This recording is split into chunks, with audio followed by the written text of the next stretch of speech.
Okay, it should be. We should be at part 2. Hello, Scooter. First. Oh boy. Scooter's really on the first. She beat you. She's beating everybody. Okay. So, okay, it should be. We should be at part 2. Hello, Scooter. First. Oh, my mic's working. That's good. All right, so let's just a quick recap. I'm just going to go in case anybody's here and first time, I'll just do the quick recap of what this case is.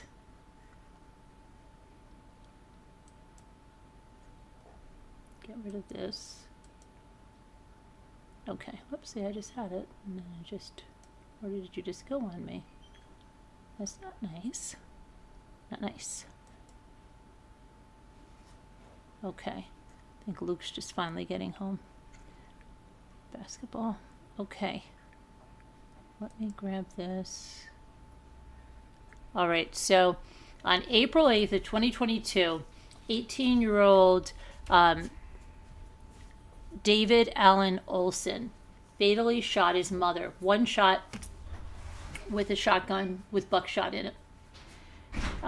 This was in their home in Pensacola, Florida, and there they called 911. Father and son were at the house.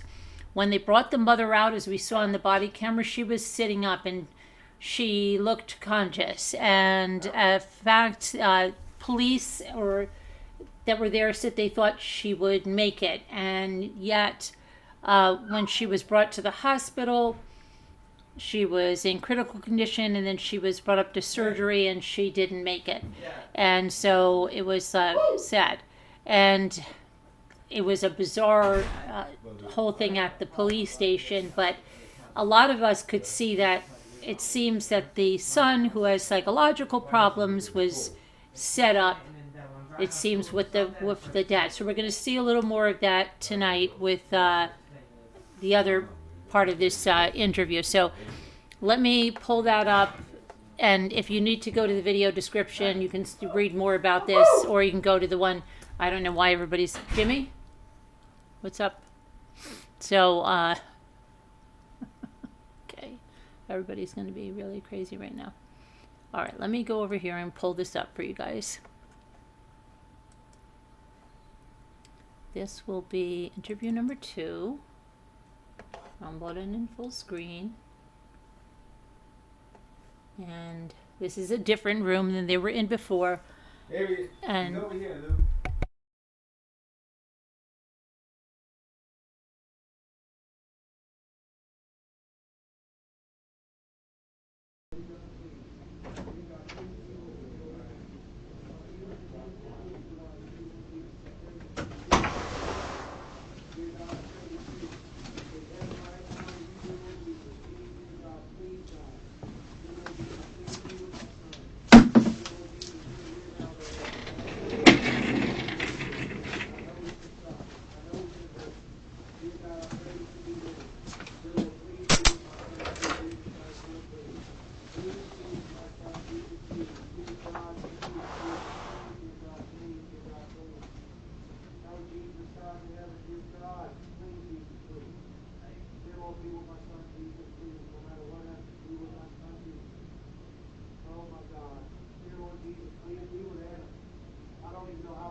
I just wanted to give you a heads up, kind of what's going on. I don't want to hear it, but I know I need to hear it. Well, and you need to hear it. If you want to sit down, you can. I know I have to hear it, but I just the bottom line is you know, obviously, it's horrible. I didn't expect some of the things that he was going to say, and some of those things obviously caused some problems.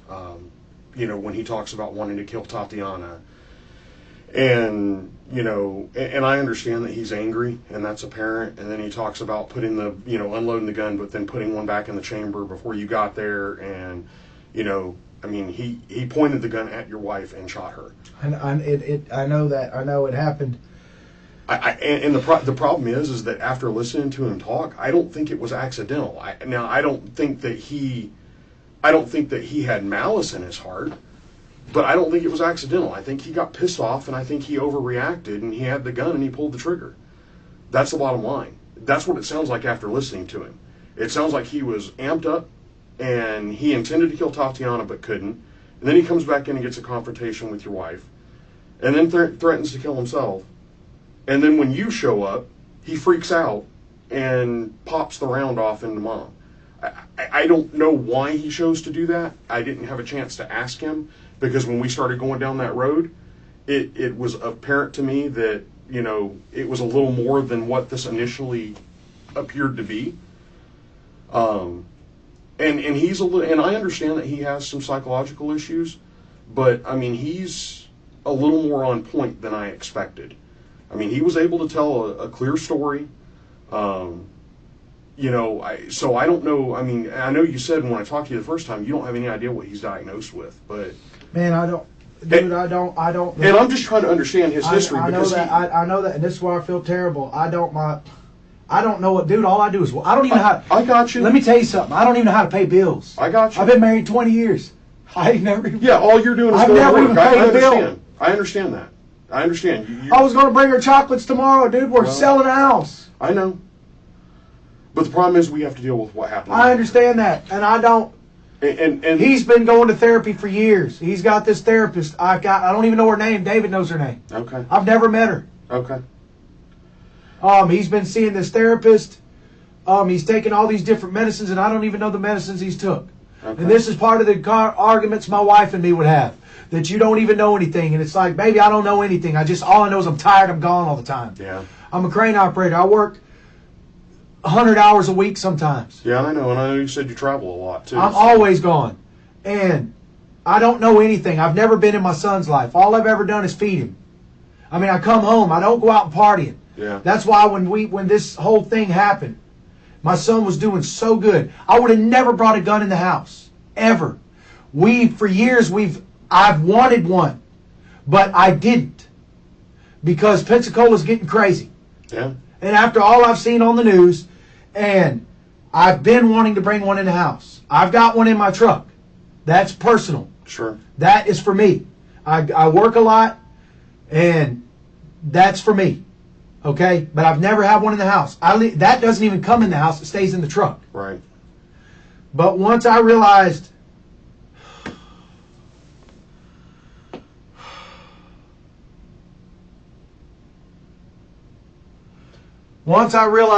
that we're probably done. I don't want to be. But I still have to be proactive. Sure. I bought that gun for the house. I had a meeting with David. I said, son, you're better now. I would have never brought one in the house. But I'm not going to be here. Y'all have to be able to defend yourself. Yeah. No, I understand. You got to be able to protect your mom. She's got to be able to protect you. We went through routines of where the gun was. If somebody comes in the house, what are we going to do? We're going to come in the room. We're going to shut the door and lock it. We're going to go to the closet. We're going to get the gun. We're going to put one in the chamber. And we're going to wait at the door. We went through the drills. And I didn't want one in the gun because it could fall over and shotguns will go off easy, even with the safety. Yeah. So I said,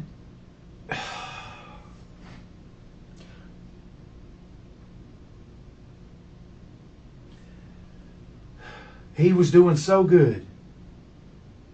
They had got back from a trip to Atlanta the week that, and I was out of town. I come in and I lost my cool. I raised hell because the house almost burnt down, because the dryer, because the lint was built up. And yes, I showed my ass. Yes, I was rude and verbally abusive, like they say, as far as like not being respectful to her and saying things. And then the washing machine flooded, so I got really angry about that. And I said things I shouldn't have said. And I said, we got to clean up this mess. I'm tired. And then the next day, everything was fine, I thought. And then that night she left. Her and David had a talk. She said, I'm going to leave your husband. Or Your dad. Yeah, I know what you mean. It's all right. And I woke up. Dude, I am in so much shock right now, and I'm exhausted. I haven't slept in weeks. I mean, I try to sleep, and I've been working. You know, I don't even know if I've had an hour's good night of sleep in a long time. And the night she left,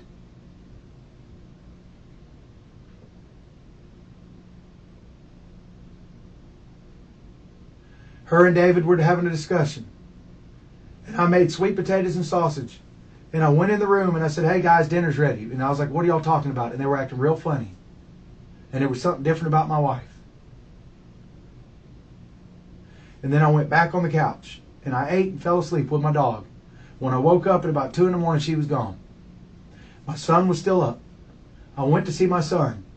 Jesus. I went to see my son and I said, where's your mom? He said, she's gone. And I thought, well, where'd she go? And he said something like she went to see a friend or something like, you remember Dad or whatever. And I was like, whatever, I don't know. I went and laid down. But when I laid down, I sent her a text. I can't remember if I sent her a text then or when I think I sent her a text before I laid down. And it wasn't really nice. I was like, where the hell are you at? And this, that, and the other. And my son came in the room and he was staring at me. And he goes, Dad, I'm just checking on you. I go, why? He said, I just want you to know I always have your back. And I said, what are you talking about? And he said, I got to go to bed. So then he went to bed. Well, when I woke up the next morning, my whole world came to an end. I sent my wife sent me a text and said she's done, done. And I knew in my heart that I don't know how I knew that was, because there's been plenty of times over years where we've talked it. Sure. I knew that was real. I can't explain it. And my heart left my ass. I started panicking. I started making phone calls. She cut me off on social media, phones. I'm trying to call. And my son initially just wanted peace in the house between all of us. Man, the reason why this happened is because my son, he thinks everything's over with. Right. He thinks his mom don't love him anymore. Well, yeah, that's what he sounds like. He sounds like he's been, and who's this Tatiana dude? This is a friend, and I hate that her name's even brought up. This is a friend. She's my wife's best friend. And Adrianna was going back and forth to there. And I was constantly, saying things like, you're spending more time, you're over there with her, but you're not with me. Right. And Tatiana's done nothing wrong. So there haven't been. But my son has heard me the couple times we've talked and nothing, just saying stuff like, you're with Tatiana, but you're not with me. You're with this person, but you're not with me. And that's just a hurting husband who's jealous and envious. Right. And I'm saying, you're spending time with these people, and I'm suffering. And as time went on, my son saw me suffering. And he realized, this isn't what I thought it was going to be. And then when he talked to Adrianna, she was not empathetic, as he says. Well, yeah, and that's what he says. That she has cold. been different. Yes, yeah. Very cold. To where just completely shattering me. Like when I'm weeping and she has no emotion and she tells me not to be dramatic. And this is all I've known for 20 years. 21 years going on. It's my whole world. Right. I don't have anything else, dude. Now my son. Yeah. I don't have nothing else, man. No, I get you. I mean, you're in the worst possible position here because, the situation with your wife and with him, and that's part of what I wanted to, I need to let you know that, I mean, I don't have any other choice but to arrest him. for I what understand happened. that. I don't have any other choice. Well, you can't shoot somebody and not be arrested. I understand that. Well, you can't. Well, and depending on the circumstances. But after listening to him talk, I know that, but you got to understand, man. My son. That's why sometimes I tell him not to talk, because I try to tell him. I say, David, because he is a sincere person. yeah, I say, David, just chill out on some of that. Words are powerful. And just chill out on some of that. You know, and like I said, man, my son has been in the middle of this. And he has suffered. And me and him have talked. And like he has told me, he said, Dad, you know, I ask every day, don't fight with your mom. Are you guys doing okay? Yes. How is she? I don't know. She's strange. She's cold, but she's here. We've been talking. Whereas before, you need to understand, my wife smothered my son. Smothered him with love. Smothered him. well, I can only imagine how that made him feel if all of a sudden she checked out. Just checked out. Not just that. Well, and look, man, I made a lot of mine in this. This is the greatest woman I've ever known. Yeah. Before I met her, I was selling drugs, robbing people, running the streets, doing stupid crap. Wild. I had 2 years prison over my head in Alabama. I entered a program called pretrial intervention, and I completed this program, and they reduced they took it away. Yeah. And I met her. Dude, I can't even believe what the fuck is going on right now. I have been dreaming every day for 3 weeks now. Dreaming of just being back with my wife. Just hearing her voice. Yeah. Her leg next to mine. That's what I said. I mean, your world just got pulled out from underneath. And my best friend, my son. Yeah. He's fixing to graduate. We just bought him a car. He's going to take his driving test Monday. He's struggled a lot. Sure. He's behind some in a lot of ways. Well, the bottom line is that the arrest starts the process, but that's not the end of this. Obviously, he goes to court and all of that. His lawyers need to be made aware of whatever conditions he has. So I don't know whether you're going to get a lawyer for him or you're. I don't know how to. Dude, I don't even know how to do anything. I'm gonna have to do things that I don't know how to do. You are. I understand that, but I'm just telling you, I don't know what to do about anything. But I'm gonna have to do things I don't know how to do. You are, and I mean, you're gonna have to get him a lawyer. No, I understand that. I'm just telling you, I don't know, dude. I don't even know how to go about this. Well, that's some stuff that you want to start figuring out. And I know you're staying with your aunt. Are you close to her? No, I mean, no, yeah, that's my second mother, man. I lost my mom in September. Well, and I heard you say that earlier. I lost my mom. I lost my little. This is just, dude. This is too much, man. This is just too much, man. I know I'm not perfect, but this is just too much, man. This is, God. Oh my God. Well, ultimately, he'll be booked into jail tonight, and then he'll see a judge, and a judge will decide whether he gets a bond or not. He'll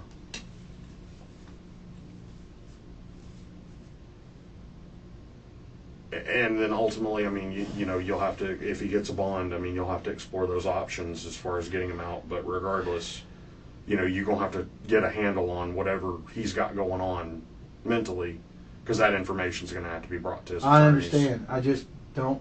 You see, this is what's so horrible about this is my wife got all the information. I understand that, dude. I've never even paid a bill. My wife pays bills. The other thing is we're doing a search warrant on the house right now. Okay. Once that's done, I mean, we'll release the house to you, and you'll be able to get your truck and all that. So I'll be able to get you. I can get you a ride back because I think you guys came with the deputy. Yeah. Okay.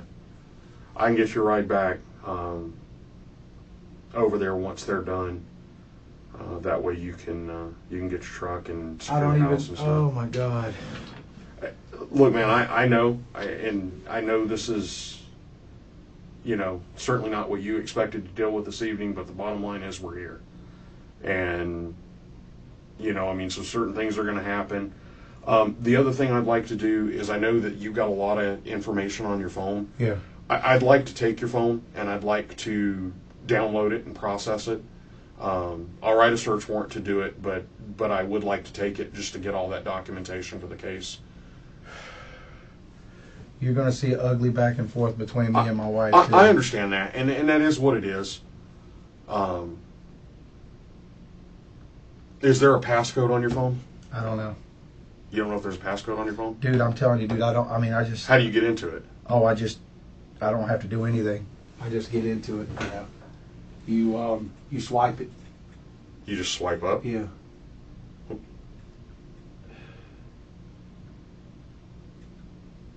Hang on. Okay, just like that. And then that's it. But I've got people I need to contact and stuff, so before you take it... Well, we can get you the numbers. I don't have a problem with that. I can write down whatever numbers you want out of it. And I mean, I'll get it back to you tomorrow. Right. It's just I need to have our French people download it. I understand. Jesus.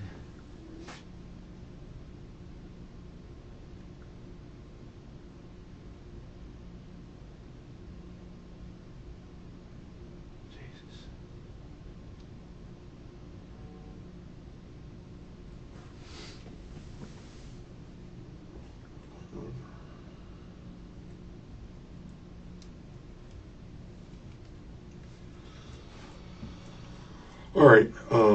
I do have, you know, people that I got, you know, people that are going to try to be getting in touch with me. After you're done, when can I, you know what I mean? Because, I'll get it. Like I said, it'll actually be later today. I just got to. well, no, I understand that, and I'm not trying to seem. I'm just saying. I don't even know. I mean, because before, let me see it. I've got to contact Brenda. Because I'm selling it. Oh my God. I put it in airplane mode, so. Okay. Jesus. So you'll have to take it out of airplane mode if you're gonna make a call. Okay. Let me take it out real quick. Oh my God. Do you have a pen, a piece of paper I got to write, or can I go get one? Yeah, I do. Or you want to take it with you and then come back? Yeah, Bring a pen. I'll bring it back. Yeah, I'll bring it back with you. Because I've got to write. There's a couple numbers I got to write down.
Do you anticipate that you're gonna be staying at the house?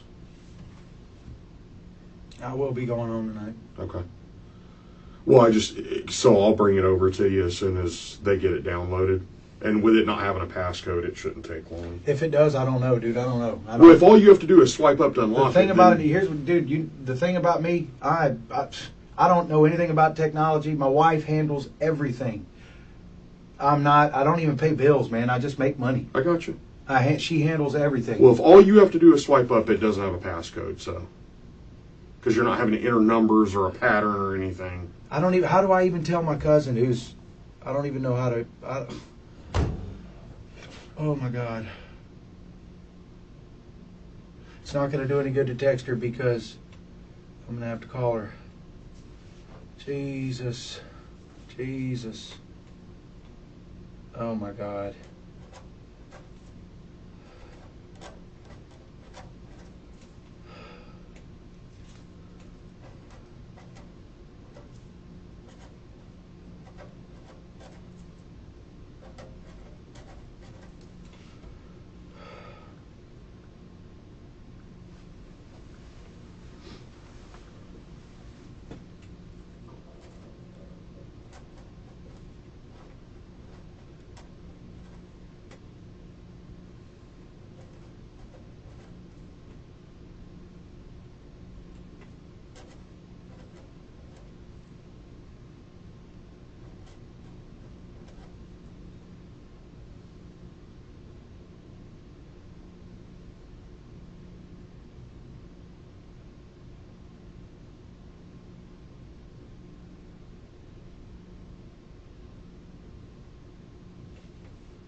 most 3. Okay. I need to call my aunt. That's my boss. That's my cousin. Let's see, I'm trying to think. I don't know. There's other people that are going to be trying to contact me, but these are...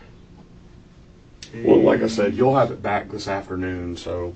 I mean, it shouldn't be... You know, so they'll be able to get a hold of you. Jesus, my son has suffered so much. Yeah, he's got a tough road ahead because, I mean, in addition to, you know, dealing with it, he's got to obviously, he's going to have to deal with what happened to his mom for the rest of his life. I mean, and that's regardless of the legal stuff. And that's on me. That's on me. You can't do that. He made the decision to pull the trigger. So you can't blame you for that. He made that decision. Whether it's out of anger or being emotional or whatever the circumstances behind that caused him to do that, he made that decision. You know, and the problem is he started tonight with, you know, intent to kill somebody else. And fortunately he didn't go through with that. I just wish he had not gone through with this. I wish he just left the gun unloaded and, you know, let you come over there and you could have secured it and it would have been done. But, you know, he chose a different course of action. And he made that choice, and I think he's capable of making that choice. You know, he showed that he was, because he was able to talk about it and explain what was going on. So the only thing I didn't get to ask him is why. So, but you know, but before I asked him that, I wanted to make sure that he knew he had the right to an attorney. That's why I came in and read that to him before I asked him that question. And obviously he has a right, and he took it, and that's fine.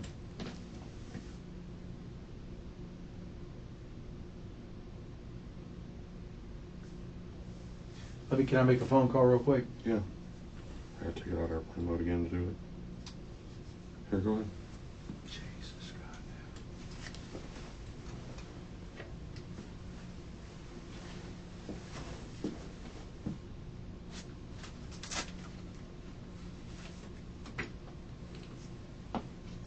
God. If you want to, you can have your aunt come here and get you. If you don't want to wait on a deputy to take you back.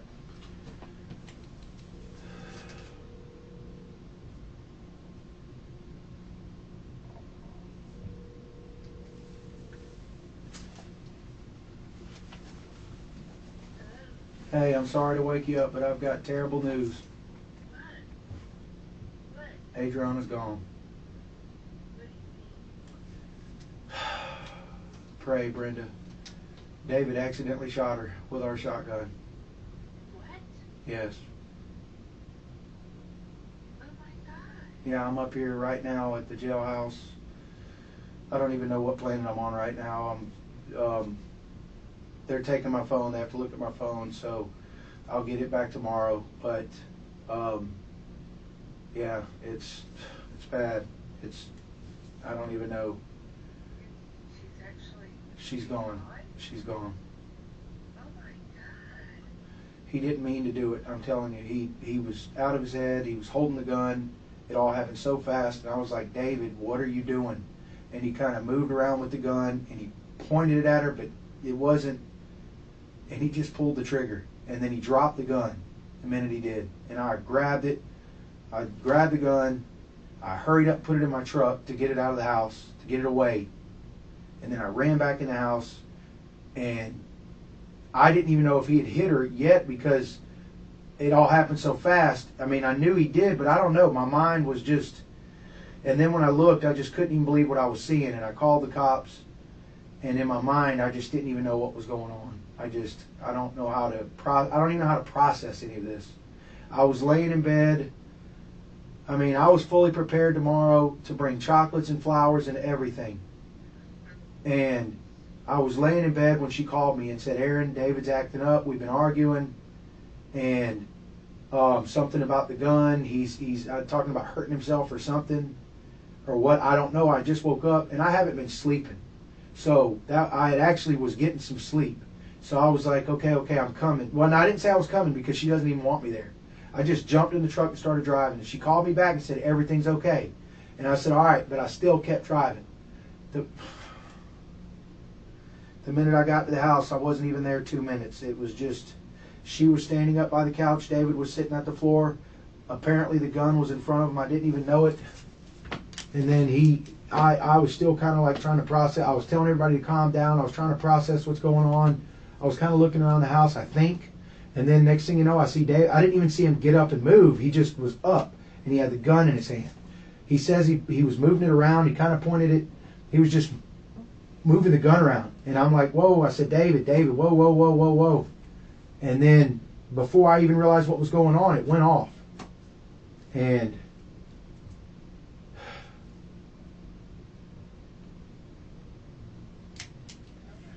yeah. So they took her to the hospital, and they tried. The only reason why I bought that gun was for home protection. I bought that gun to protect them. That's the only reason why I bought it.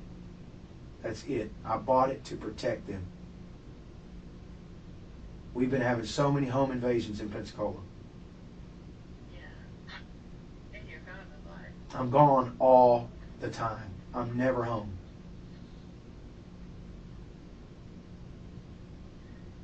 Where did he shoot her?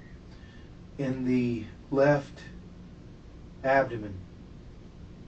Right, left, I think. I don't know. Oh my God, I can't believe it. So did they arrest David? They're going to now, yeah. This man, he's a really good man. They've been nothing but nice. Right now, I don't even feel anything. I mean, I'm like, I don't even know anything. I don't know anything. I'm exhausted. I don't know what's going on right now. I don't even know anything. I'm just existing at the moment.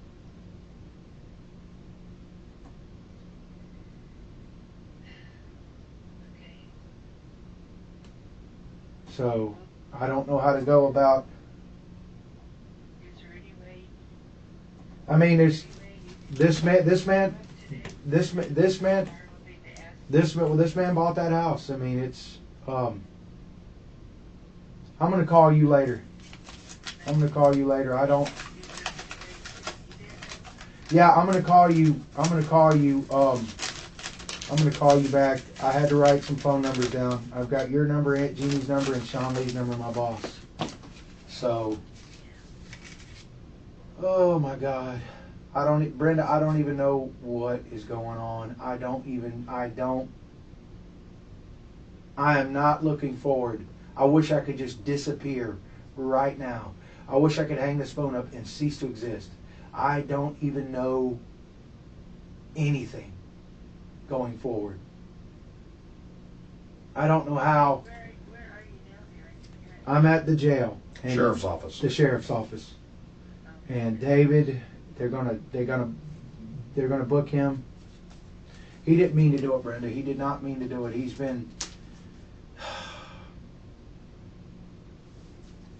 His mother is his whole world.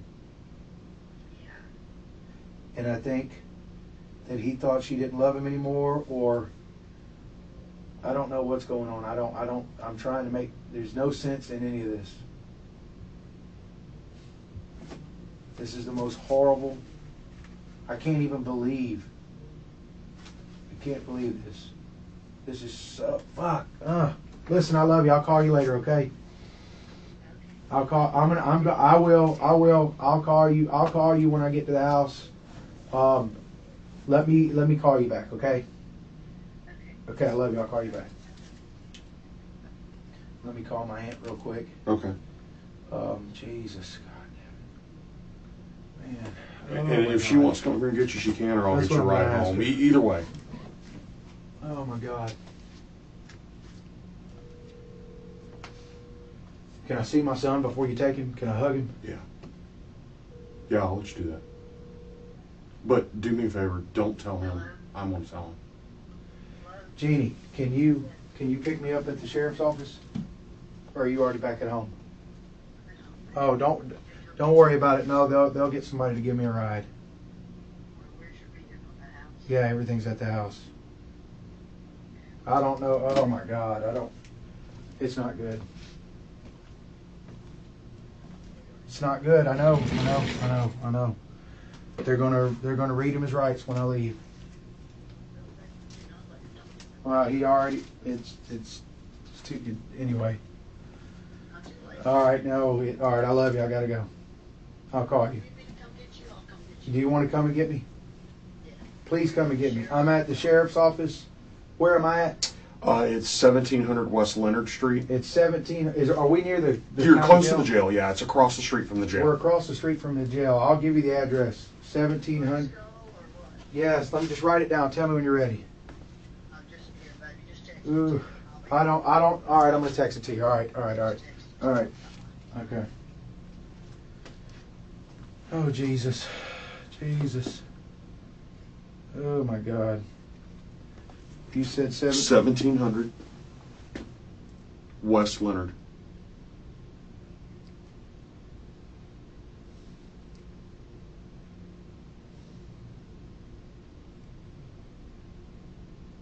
ARD. Street.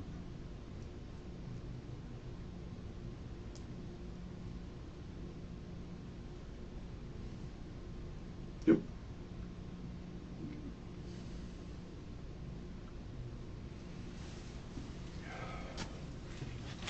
All right. So I'll let you hug him, but I won't say anything. But I want to tell him. I'll explain it to him. I'm going to end up moving him in here because I've got to secure him with him being in custody because I've got to secure him while I do paperwork to get him booked into jail. So I'm going to bring him back. I'll let you hug him. I'm going to bring him in here and I'll get him secured and then we'll get you. I'll have somebody walk you out to meet your aunt. And then you'll be at home later, so I can bring the phone by. Do you have a phone number? Can I get your Yeah, phone I'm gonna number? get you. I'm gonna give you my card. Where's my paper at? I'm gonna give you my Alright, business card. You know what? Actually, I have one in my Look, pocket. man, like I said, dude, I'm just telling you, man. I know it's a lot to process. I'm just saying, my son, man. He did not. He's not a killer, man. He did not mean. Well, He is not in his head right now. and man. that may be, but that's not for me to figure I out. understand. That's for the court to figure out. I understand. And I have to. So we all have our own lanes. Yeah. I have my job, and then the court No, takes over from here. I understand. And that'll be up to the court to I decide, where he's at, get him evaluated if that's what they need to do. God, man. So, I mean, that's the process that needs to happen. So, Oh my God. and man. the best thing that you can do is pray for him, and and keep praying, and you're gonna have to learn to do some things, obviously. I don't that your even care wife about any handled. of that. I'm just Well, but you're gonna have to learn to do some things for right. him. No, right. Because you're going to have to get a handle on his mental condition, and regardless of what you guys end up doing with a lawyer, you're going to have to give that information to them. So you're going to have to start figuring some of that stuff out. So I'll let you hug him, and then I'm going to have to bring him over here so I can get started on this paperwork, because I don't want him having to sit up here all night. I understand.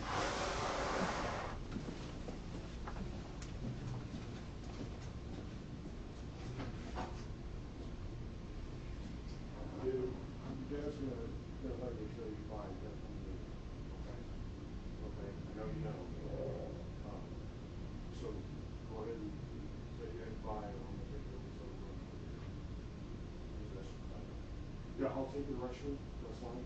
If you want to.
not gonna see you when they walk around that corner anytime soon now.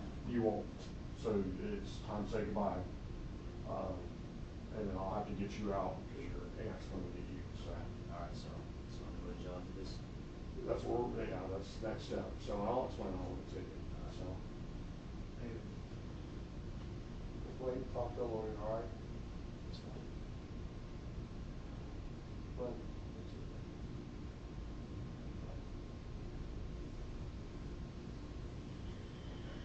I'll head into this room here.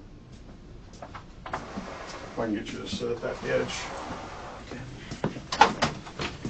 Just a little bit cold in here. And I can see if I can find you a blanket. I got to put this on you because obviously you are under arrest. Okay. And this isn't, this isn't the end. This is like I was telling your dad. This is my part of the job where I don't have any other choice in the situation. It's fine. But it's up to the court to decide what happens, okay? Not me, not anybody else, okay? So I got some paperwork to do, and then we'll get you over to the jail, and then you should see a lawyer soon. Within like 24 hours, you'll see a lawyer, okay? And just, be honest with them about everything. That way they can help you. Any kind of therapist I can talk to about my mom? Make sure, they do have therapy services available in the jail. So, just make sure when they intake you, you let them know. That kind of stuff, okay? You still have a mom? Do what? You still have your mom? Yeah. So, I just need, no matter what I did, I just need some kind of empathy or something. I understand. And I'm going to tell you, David, I feel for you. This is a terrible situation. It's awful for you. It's awful for your dad. It's awful for your mom. Oh, don't even talk about her, man. Everybody in this is affected, and unfortunately what happened tonight, and Man, I wish it was a fucking time traveler or something. Oh, I know, me too. I wish it nothing more than I wished for you. I wish I could get you a time machine and get you back. Everything was okay, man. I know. Let me go find you a blanket. Okay. I'll bring you some tissue. Do you want some water? It's fine, man. I just need a blanket. It's really freezing. Okay. Love you, son. Love you too, bad.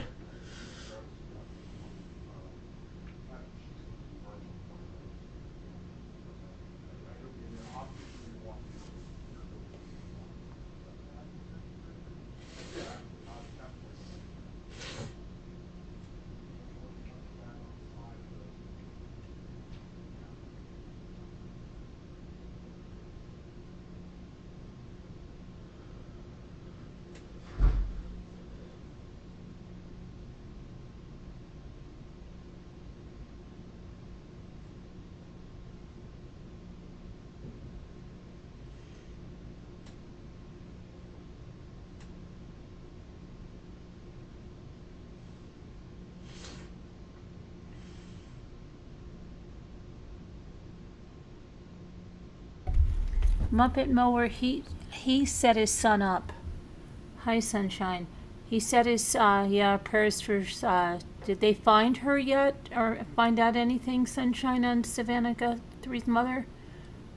I saw that earlier today. Yeah, he set his son up. Wait till you see what I have on this guy and what he's been doing. It's so deep. Everything he says is the opposite, the father. The son does have mental issues. Yes, he does. The father took advantage of that so that he could use his son to get rid of his wife, get rid of his son, essentially, because he didn't have to worry about his son, and then he could start his new life and own everything. Own both houses, get all that money. Yeah, you wait till you see what I have that he's been doing. Is she still missing? Or did they find anything? She's still missing?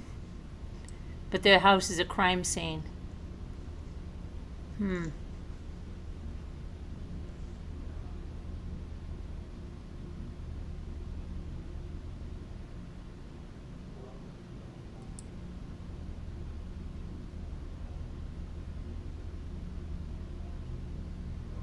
No, Bobby wasn't charged with anything.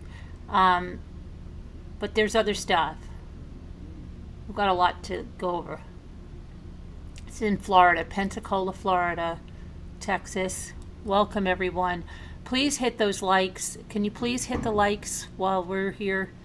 I'd really appreciate it. That'd be great.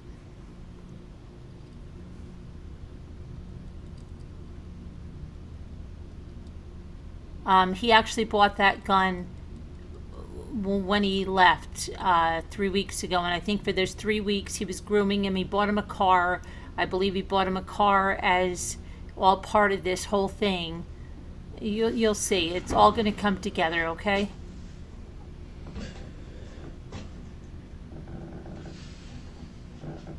You should have seen him before. He's very quick to anger. Like, he'll be praying and then he'll be like, just start screaming at something. It's really bizarre. Hi, Jane.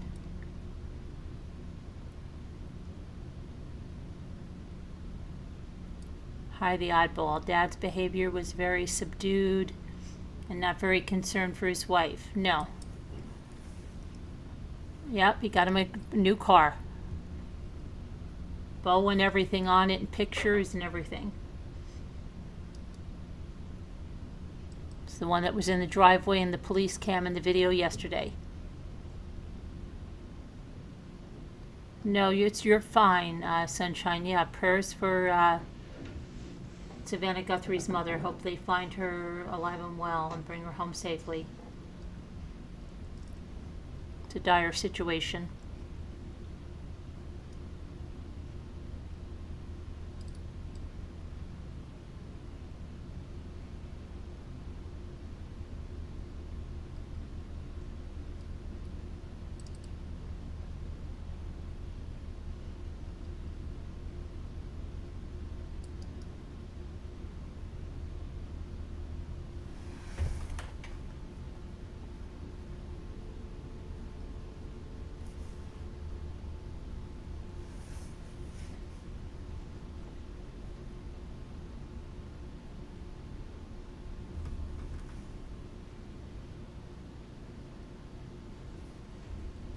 Let's hope so, oddballs.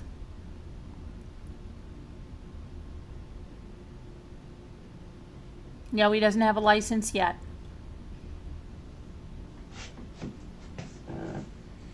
He doesn't have a license yet. He was supposed to be going. I don't know the exact mental health issues he has. Not at this point, but we'll talk about it.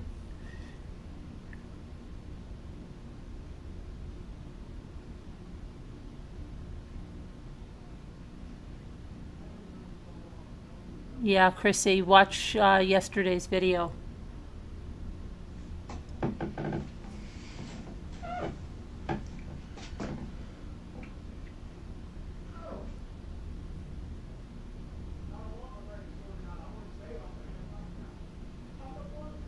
Father screaming again.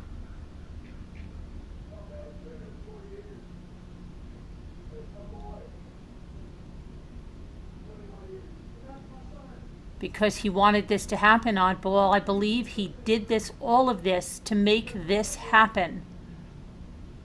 He wanted this to happen, I believe. My opinion.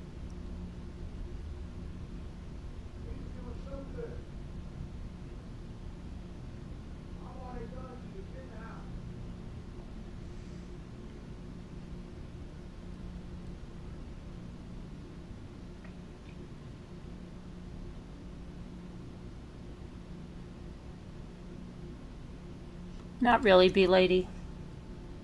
I don't think that's the red flag, but I think that was something he did to groom him, to get him on his side.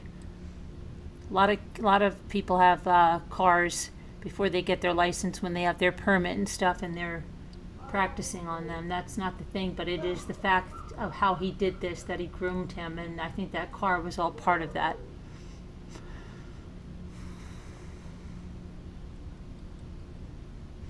Yes, of course, I believe that too, B-Lady. I've been saying this whole time, is that his dad set this up to get rid of his wife, to get rid of his son, to start a new life, and get all the money from both houses.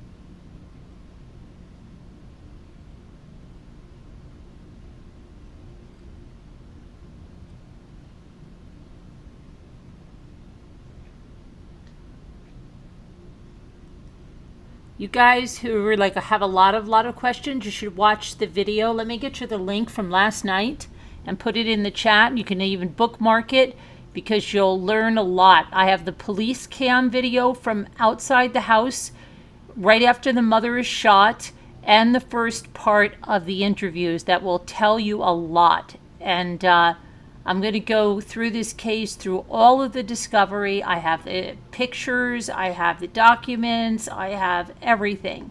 So let me get you the link to the video from last night so you can at least, once you click on it, then it'll be in your YouTube history and you can go back to it. So,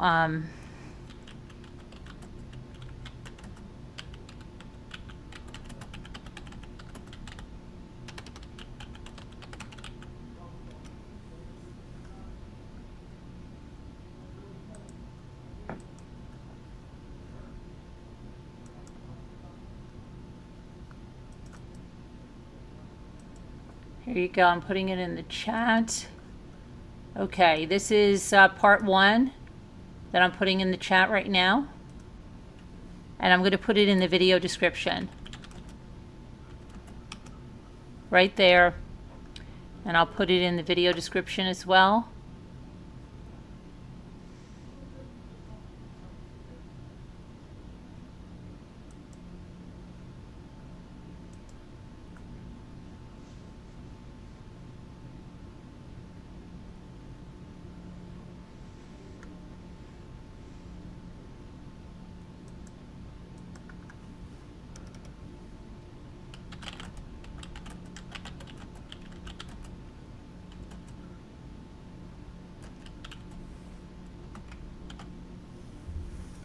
Okay, I just updated that in the video description and it is in the chat.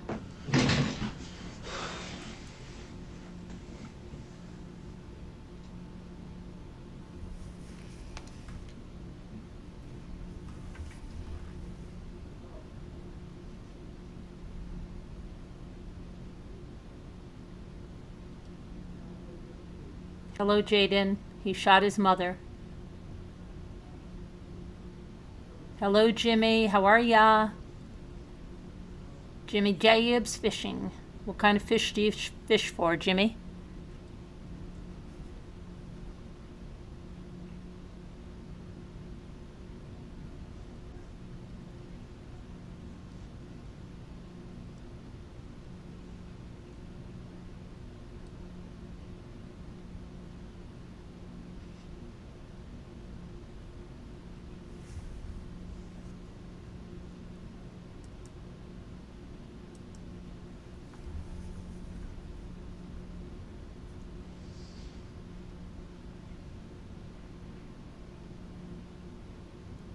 Fishing videos in Central Florida. Sounds good, Jimmy Jeb's fishing. My kids love fishing.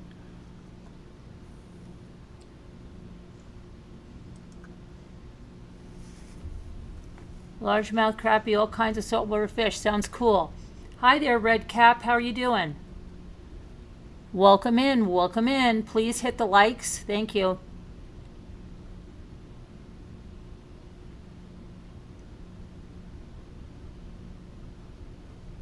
Not sure what you mean there, High Speed. What do you mean?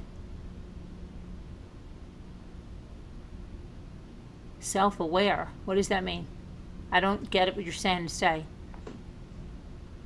Based on recent videos.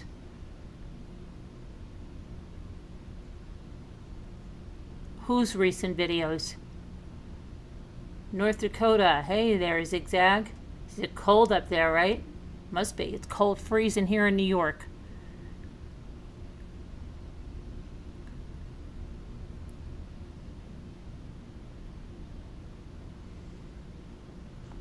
About being aware. Where? High Speed? Yeah, that's your therapy. Me and my buddy are actually just getting ready to start a YouTube channel. Hey, that's great. Good luck with that, Jimmy.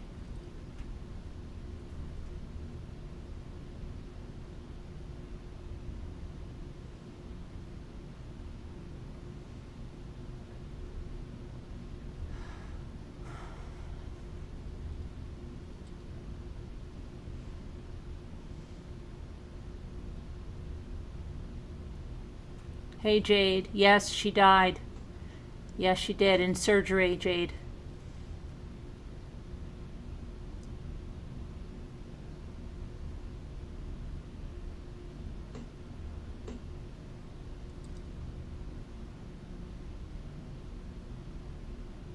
Hey, Texas. My son NYC took forever to plow the streets. Haha. There's a lot of snow over there. Snowing in Iowa tonight. Oh boy.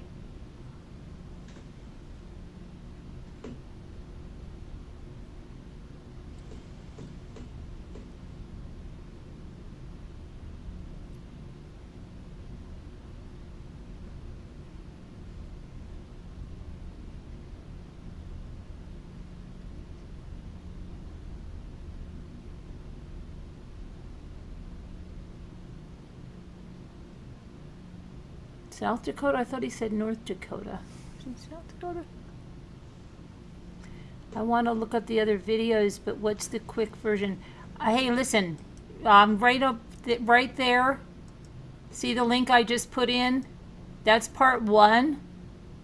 And I have a video description in here. He killed his mother, but it seems to me, when you watch this, that his father set this up. The son has mental issues, psychological issues, and would be very vulnerable to that type of grooming. And the father seems to have had issues with the mother, probably wanted her out of the picture, in my opinion. His son, with his issues, would have been a burden, maybe. So with this, I think this was orchestrated by his father, and in this respect, he gets his son into prison, and his wife is gone. They were closing on a house tomorrow that they were selling, plus they owned another property together. He would then be the owner of both of those properties. So that's what I was saying. No, I thought that's not what I said, B-Lady. I thought that person said they were from North Dakota. That's what I said. So that's what happened there. And you can go and see part 1. It's in the video description. But we have a lot. I have a lot on this case still coming up. So you could just stay right here and then catch up on part 1 at another time. Stay with us live so you can interact in the chat. Hit the likes. We appreciate it. Thank you so much. When did this happen? It happened on April 8th of 2022 in Pensacola, Florida.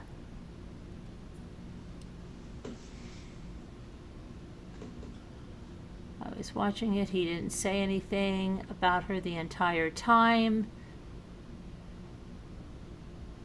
It's weird.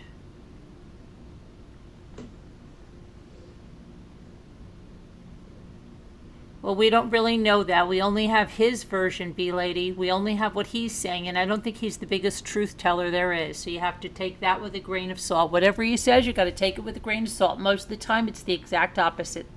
Whatever he's saying, the truth is the exact opposite. It goes that way with a lot of people like that. That's how you found out what Chris Watts did. You just reversed it, and he told you everything he did by telling you everything he didn't do.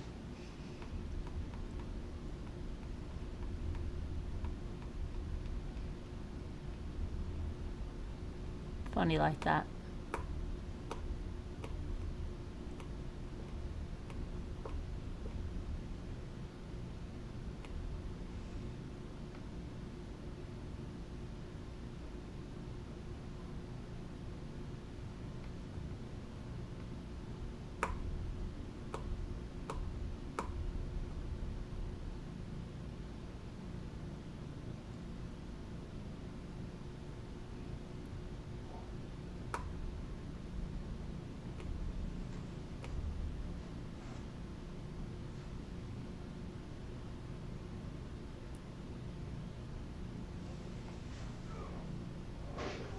No, I didn't hear that, B-Lady.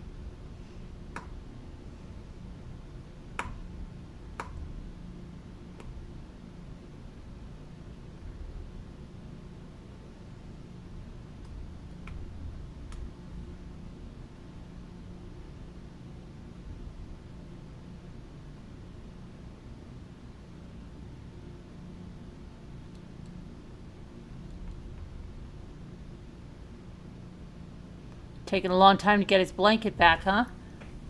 You watched all the way from the beginning in part 1 all the way through, and I'm good at reading people, and this guy is Shady the father. I believe you. I'm right there with you, Zigzag. I'm right there with you.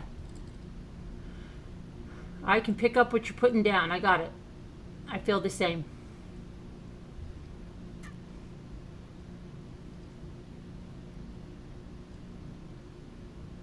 Hey there, Amanda Sue. Thank you so much. Did you get your song at the end of the live last night for your super chat? I hope so. I'll do it again tonight. Thank you so much. Did the sheriff say he's going to get him a blanket? Yes, he did, Casey. He said that to him.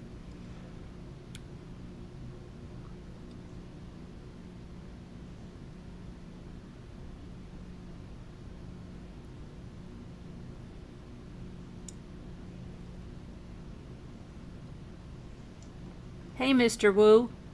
We have a few new songs, Mr. Wu, for super chats, for memberships. I've got another special song. I got special songs. Hey there, manager. Love these deep dives. Thank you for all the time you put into everything. Much appreciated. Thank you so much, manager of Three Monsters.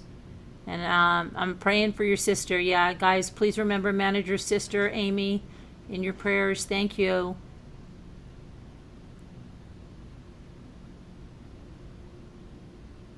You didn't get the blanket yet.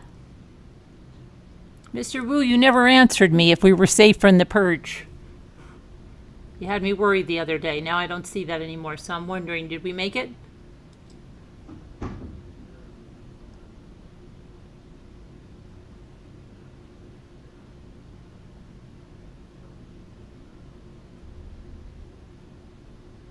I know it was a conscious.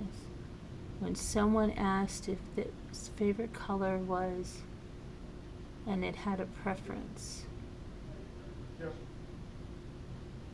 High speed, I'm lost. Are you talking about me or something else? You found vitamin C and aspirin? I'll take both for your cold. Yeah, it's really good. High speed, do you have any zinc? And vitamin D. Vitamin D is very good at fighting off the flu, they've said. And do you have any zinc?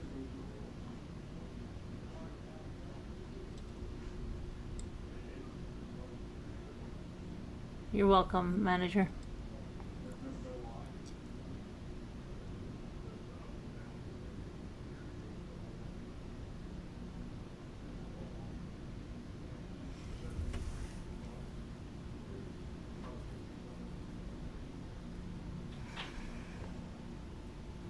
I have vitamin D, but no zinc. Look, add the D. Your car is already covered. It's 12 degrees here. It's ridiculous.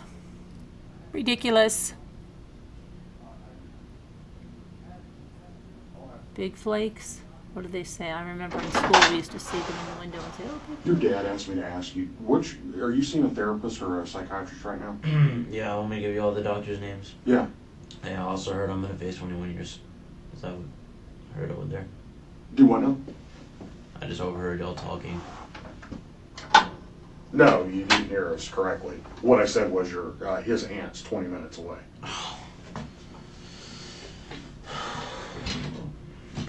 Oh, is he a blanket or something? Yeah, I'm trying, my partner's trying to track one down.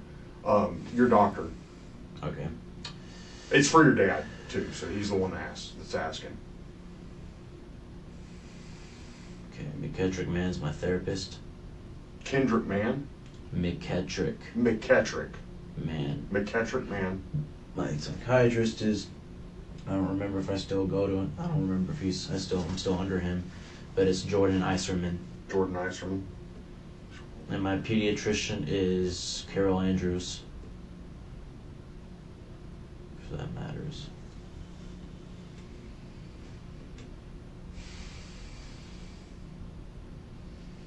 I don't know how I'm going to react to that tomorrow.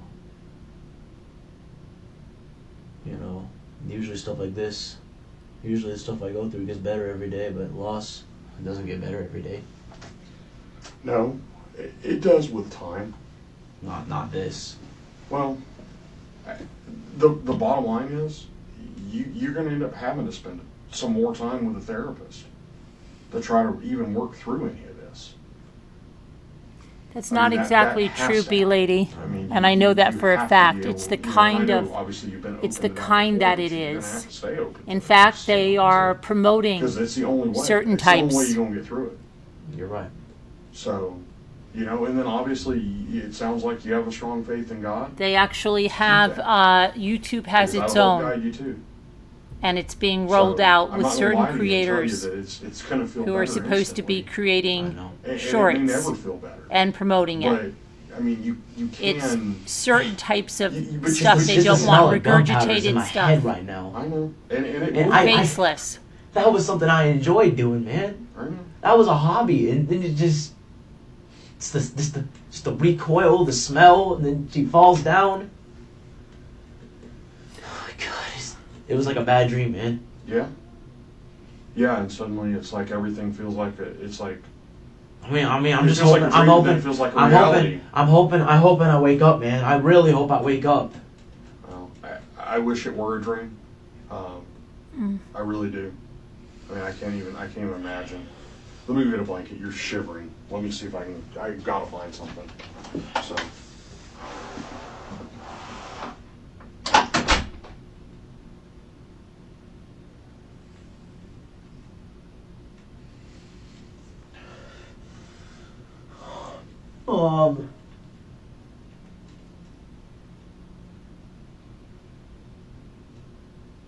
Pediatrician, yes, that's correct. He can still go to a pediatrician at 18. Some people do go to them up until 18. Some of them go beyond that, depending on if they live in a rural area. A pediatrician like ours could treat you after 18 to 21 and stuff. Yeah, they do. That's not so strange, depending on.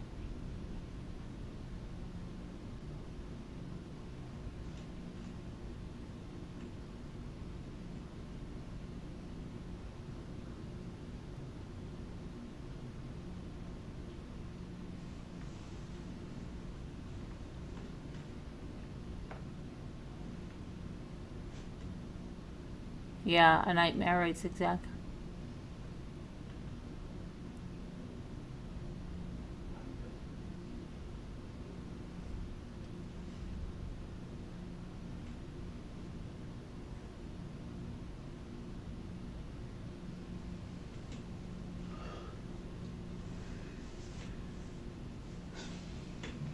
Exactly, high speed. His father, I believe, did this whole thing so that this would happen, that this would be the outcome, and then wait till you see. The father's living his best life, in my opinion, and all of this was concocted by the father for the last 3 weeks, including buying the car.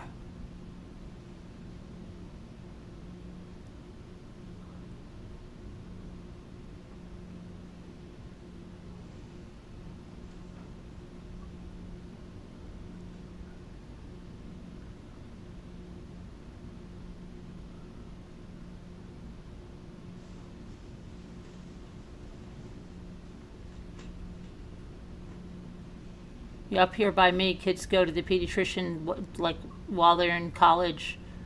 When they come home, my daughter did too. Because it's just how it is.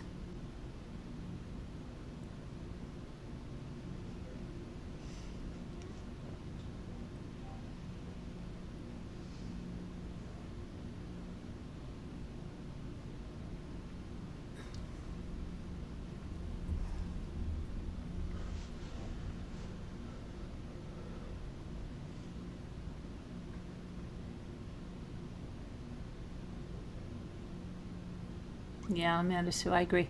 Jen, yeah, I agree.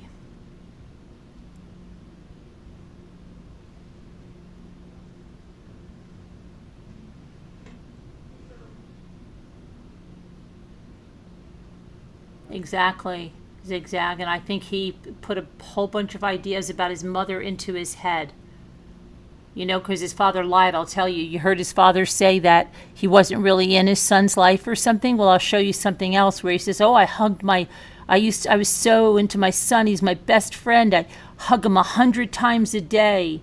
No, he lies, okay? Because that can't be the truth. If you weren't in his life and you had nothing to do with him, how were you hugging him 100 times a day? But I'll show you something later that says you should see this, the way he invents things, scenarios, to make him look like a great dad, a great father, and a victim in all of this. And I don't think he was.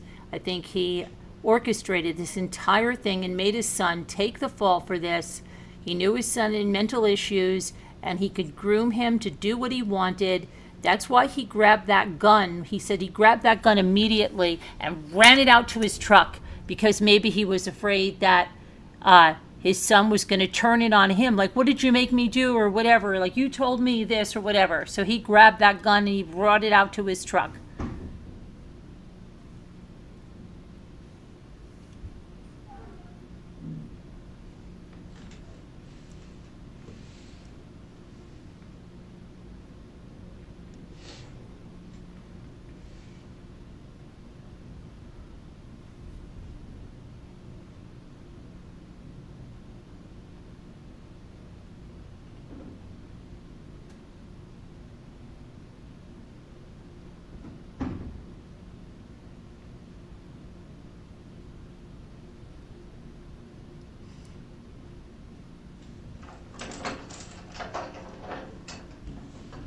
I don't know. Maybe he went to TJ Maxx, Casey. I don't know.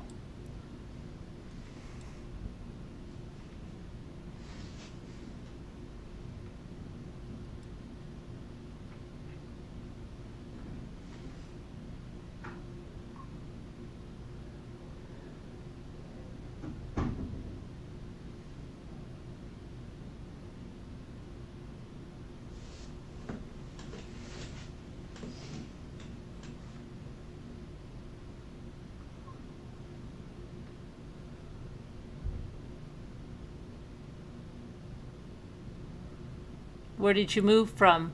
Where did you, Texas or bust? What state did you move to Texas from?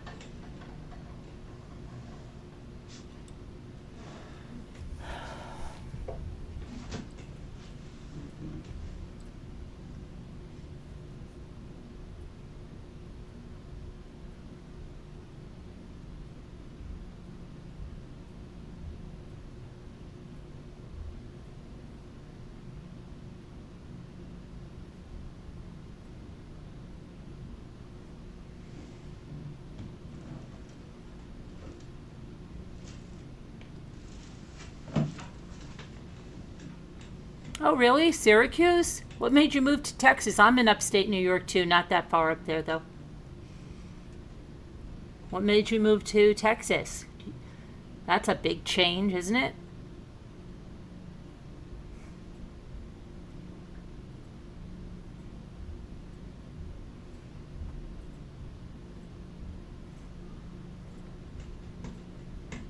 Oh, yeah, zigzag. They already did this to him in the other room. They could at least get him a blanket.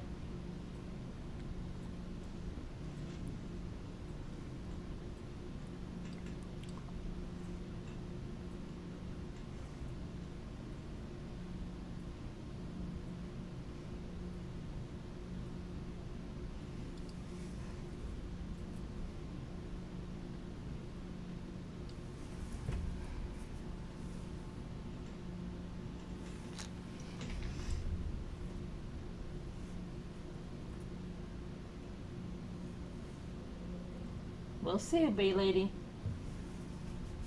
We'll see.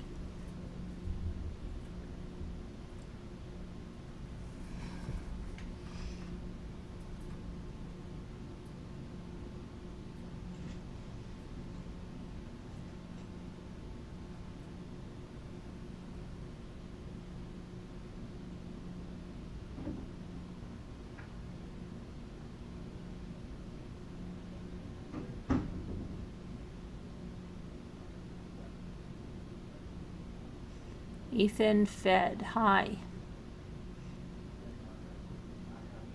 Stephanie. Hi, Stephanie.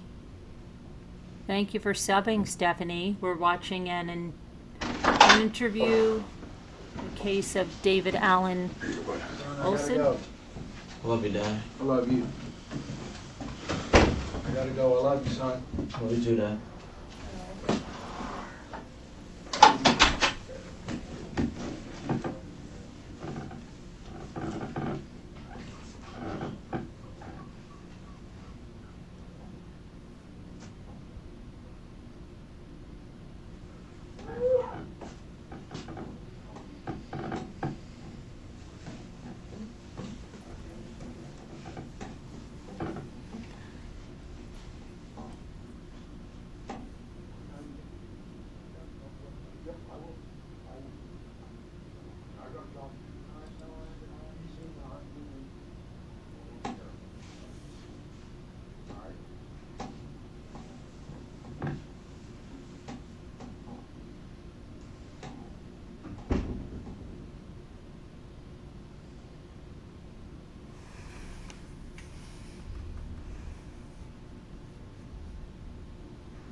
He gave him a hug in the other room, Zigzag. Remember we saw it last night, or maybe you had already logged off. Yeah, he gave him a hug in the other room before he got in this room. Hi, Angel Eyes. How are you? Good to see you back.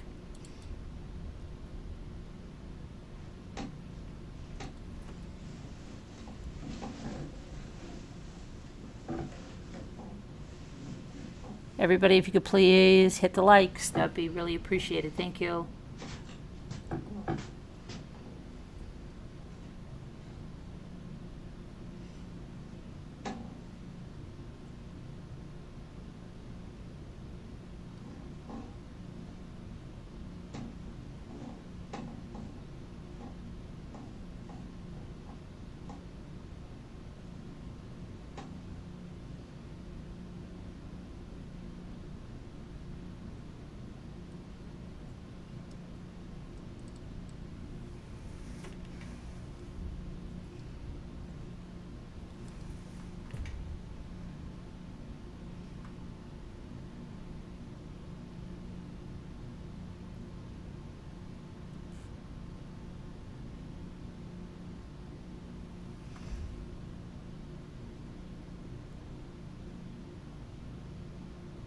Good, good, Angel Eyes. Glad to see you here.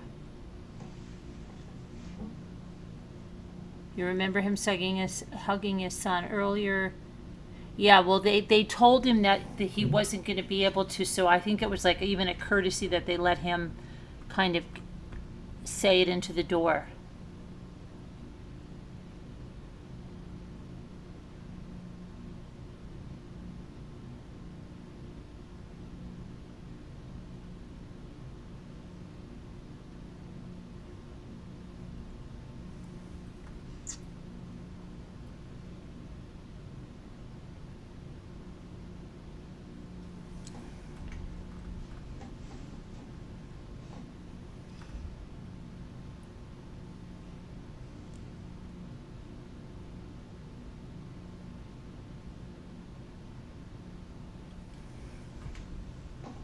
I don't think so, B-Lady.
Oh, today was Groundhog Day, right?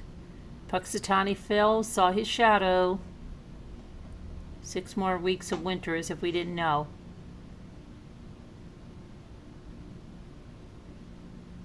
Hey, Gopher.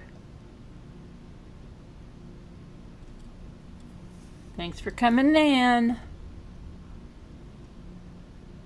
I'm glad you found us and subscribed. Hit that bell for all notifications and slap those likes.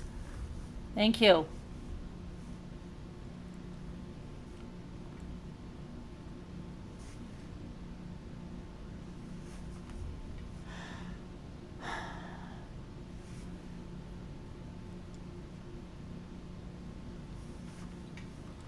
I know, right? We needed that groundhog to tell us.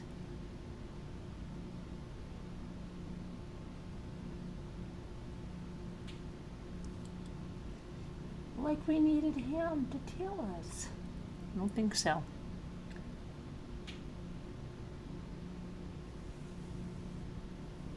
Hi, Stephanie. He shot his mother. That is David Allan Ohlson, 18 years old, Pensacola, Florida. You can see part 1. It's in the video description to go to part 1. But this is part 2, and this is the second part of the interview or detainment process here at the Escambia County Sheriff's Office. He shot his mother 1 time in the abdomen with a shotgun with buckshot. She died in surgery, but it would appear from what we have seen at this point that his father groomed him, and I have more that I know that I will be showing you that I think will make that abundantly clear in my opinion. And yeah.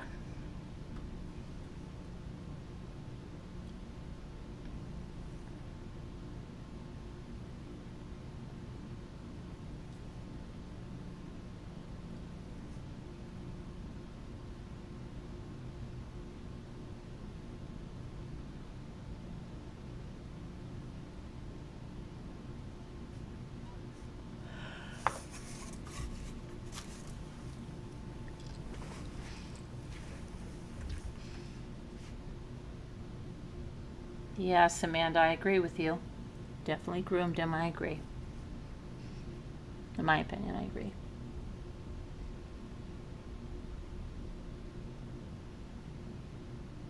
When you live in Idaho, we always have 6 more weeks of winter, right? Many other places too, like New York. It's ridiculous.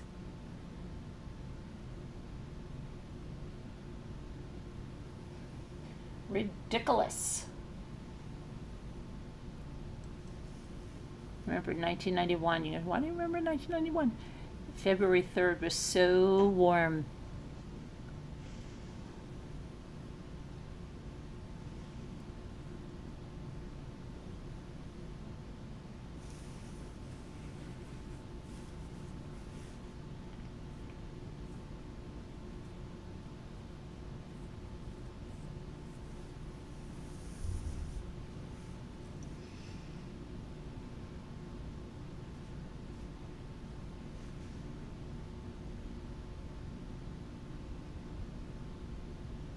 Lady, they have stuff to process, hon. This happens all the time. It's a lot of paperwork. They've got to get ready to book him. They've got to write reports.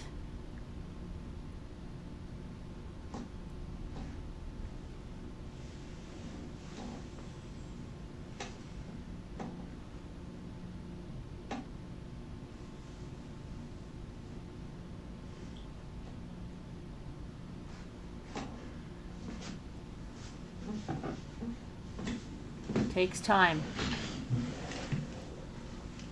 A lot of times they do like to see and observe them, knowing that this is all recorded and everything.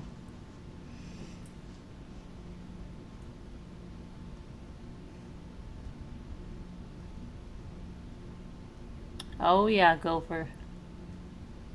You know it. You know it. I think he is waiting for a lawyer. Yeah, he did ask for a lawyer. And his father kind of tried to dissuade him from that, even though the Aunt Jeannie said, don't speak to anybody without a lawyer, right? Father was trying to get him away from that.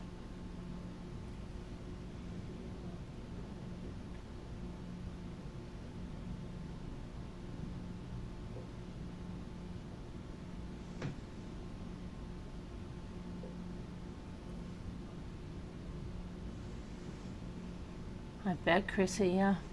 Got a lot, right? A lot of snow.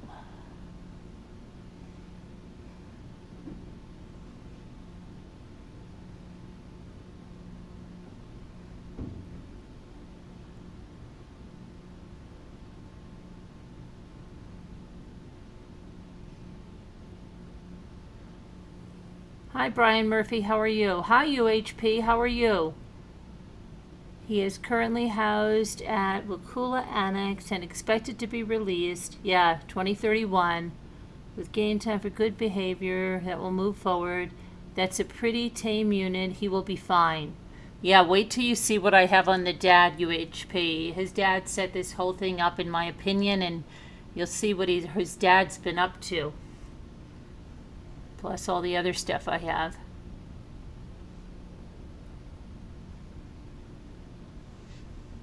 Bigger than your shed, oh my goodness.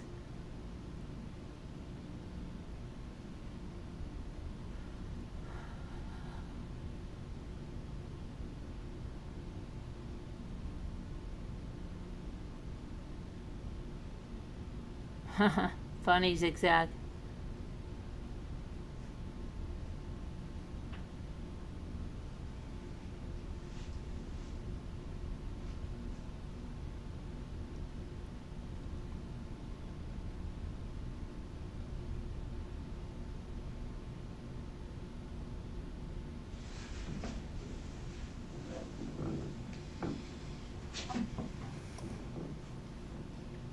Ouch.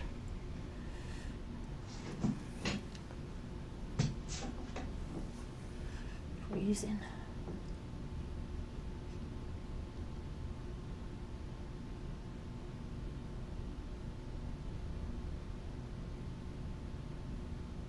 Freezing.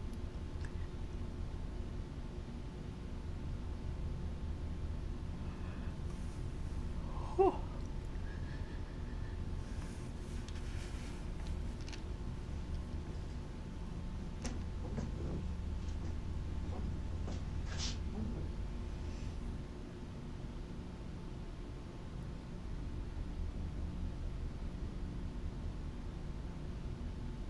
Do you mean why wasn't he handcuffed from the get-go, Jimmy? They did a lot of different things here, like kept them together and stuff, and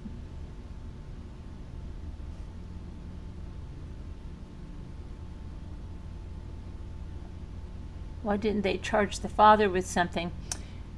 I don't know, Gopher. We're going to be going into it. There's a lot to look at, okay?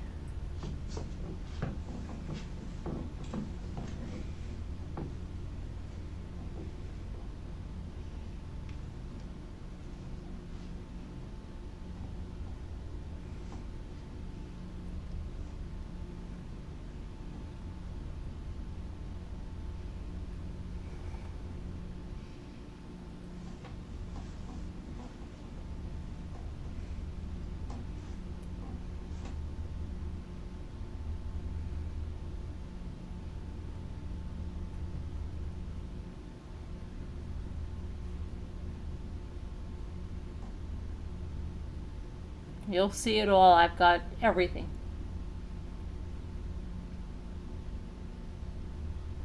All in due time, my pretties, all in due time.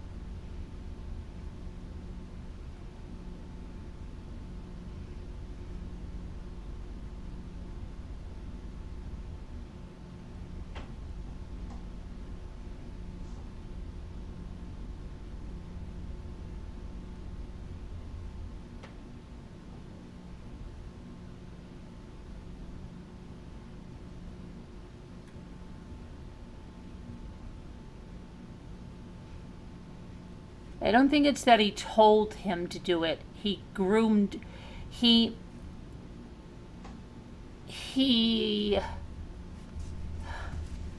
kind of made a situation that where it would be very likely by the grooming and the setting of the situation. You'll understand more at high speed, especially if you watch video number 1, part 1.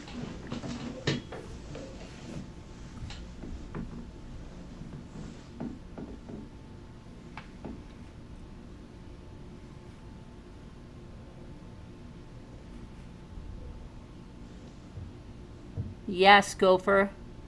Yes, I do. Sometimes multiple times a day. But usually every day. Hey, UHP, he is classified minimum custody, which tells me everything I need to know. He is being sheltered as he should be. Okay.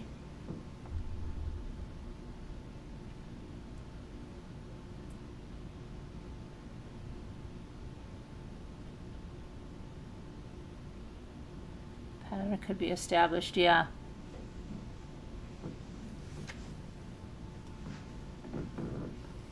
Well, you'll see. But if you listen to a lot of this stuff, the father, you have to watch part 1. I'm telling you, you have to watch part 1. Because it'll show you just okay. You'll see after this, the father doesn't do a lot of the stuff that he did.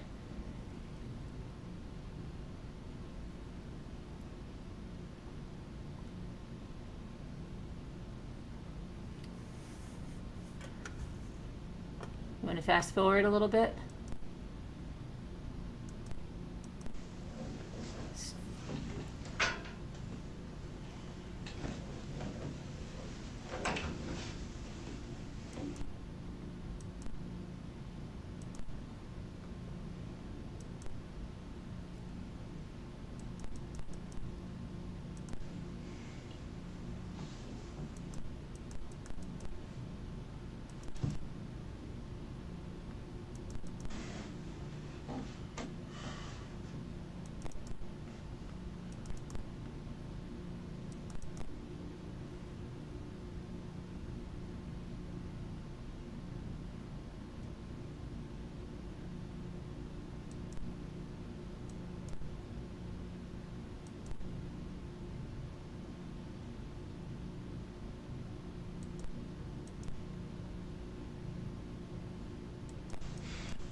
I know you've been here for a couple hours. Do you want?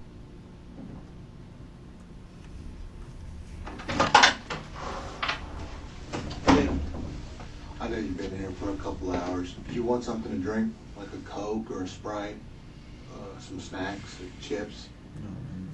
No. Okay. So how long am I gonna be here? Just a couple more. Because I know they're finishing up paperwork and stuff. I just want to make sure. Dusty, can you mind moving a chair so I can like rest my legs there or something? Sure, absolutely. This one. This is so terrible.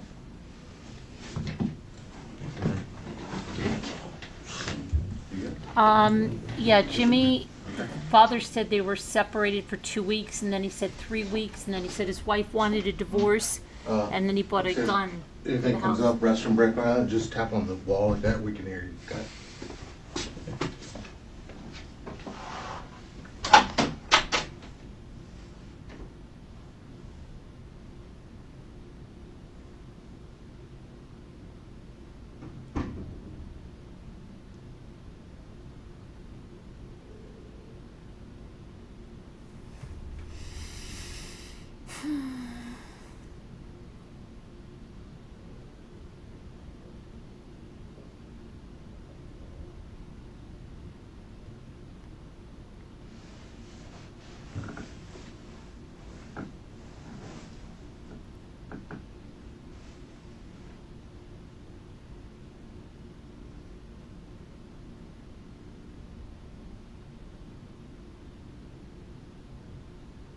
Yes, exactly, Jimmy.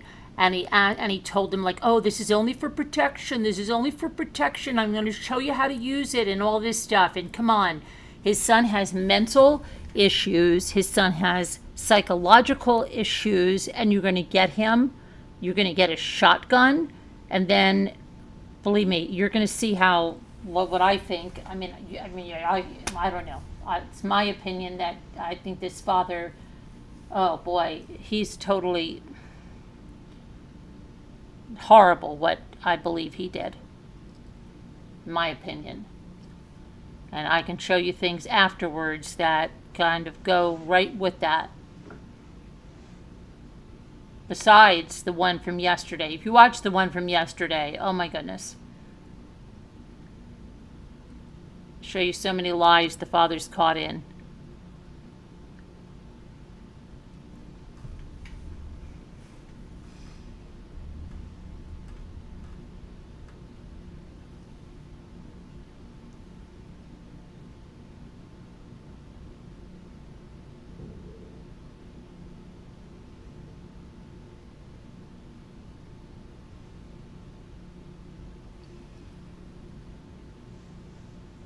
We don't even know that the wife even knew about the gun, B-lady. We only know what the father's saying.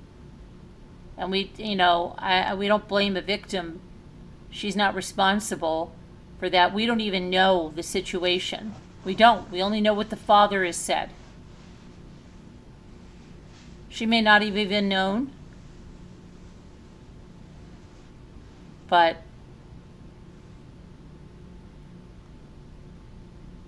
she's the victim.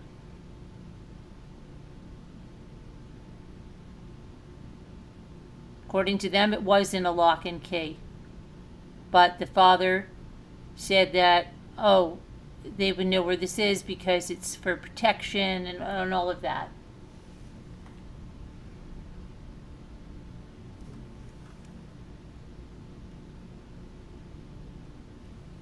Hey Angie, how are you? What's going on? We're watching an interrogation, which is kind of now a sleepy time, but David Allan Ohlson.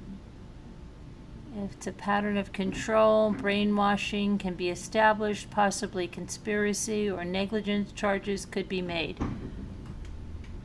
Yeah, we'll see. Poor woman is not around anymore. And I'm sure she never wanted that to happen.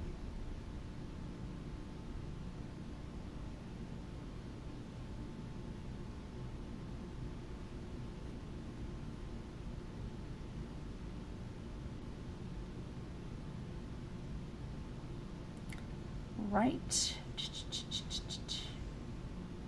Hey there, Angie. Thank you for coming in. Thank you for subscribing. Thank you for being with us. If you like true crime and other things, you're in the right place. We appreciate you being here.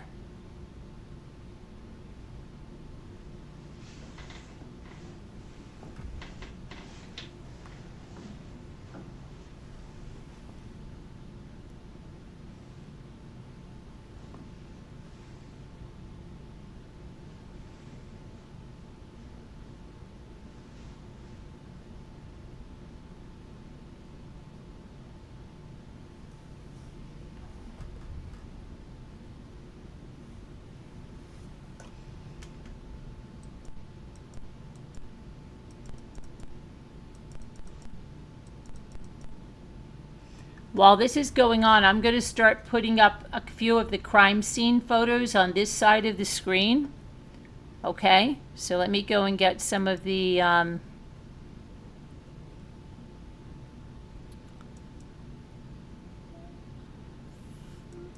me see, hang on one second. Let's see what we got here.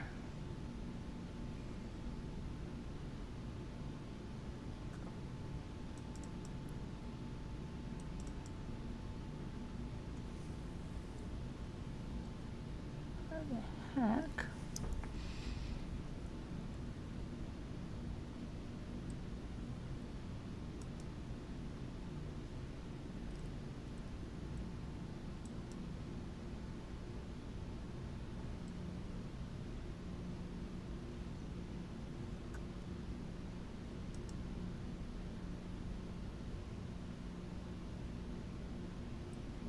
Okay. Shoot. Stop.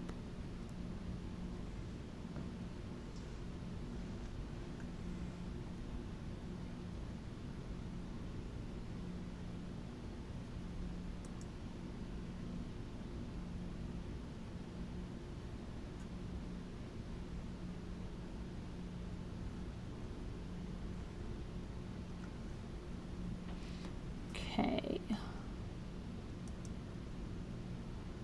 3. Those are the reports we're going to go through. Let's see. That.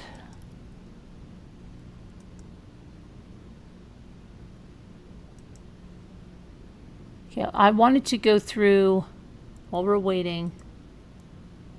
I believe it's this one. So I think it was the one in here.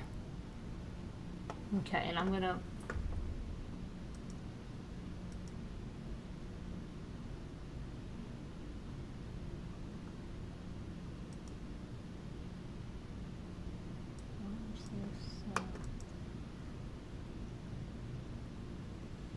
Hold on a second.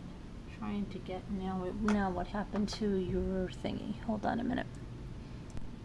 There's your thing. I'm trying just to get or I'll just read to you this what they said about the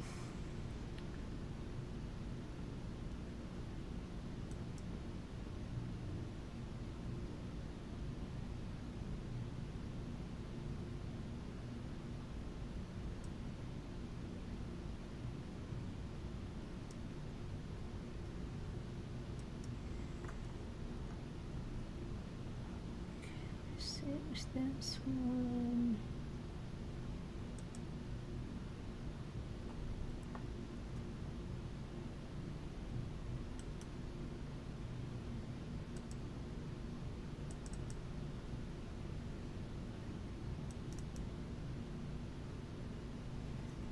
Again, it's going to go over here, and I'm going to pull it back over here so I can. And I'm going to put your video back up. All right, so we went through this, okay.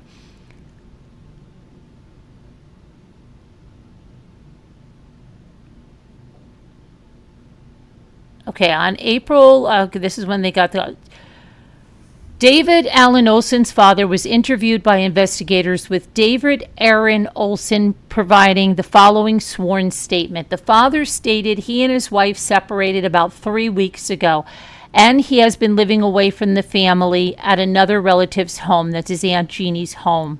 At approximately 30 hours, he received a call from, that doesn't even make sense there. He made a call, that's exactly what that says here.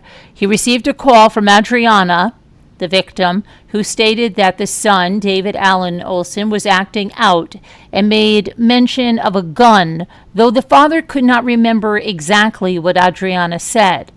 While he was driving, Adrianna called him back and told him things had calmed down.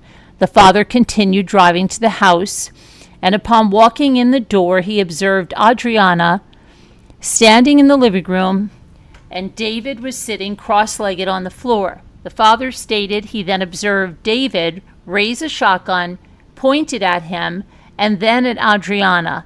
The father stated he began moving towards David, and David pulled the trigger of the shotgun. The father stated immediately after firing, David dropped the shotgun. The father picked the shotgun up and secured it by bringing it outside into his truck. And then he returned and called 911. The father stated that the son, David Allan, has some psychological issues, but he stated that he was unaware of exactly what the issues were.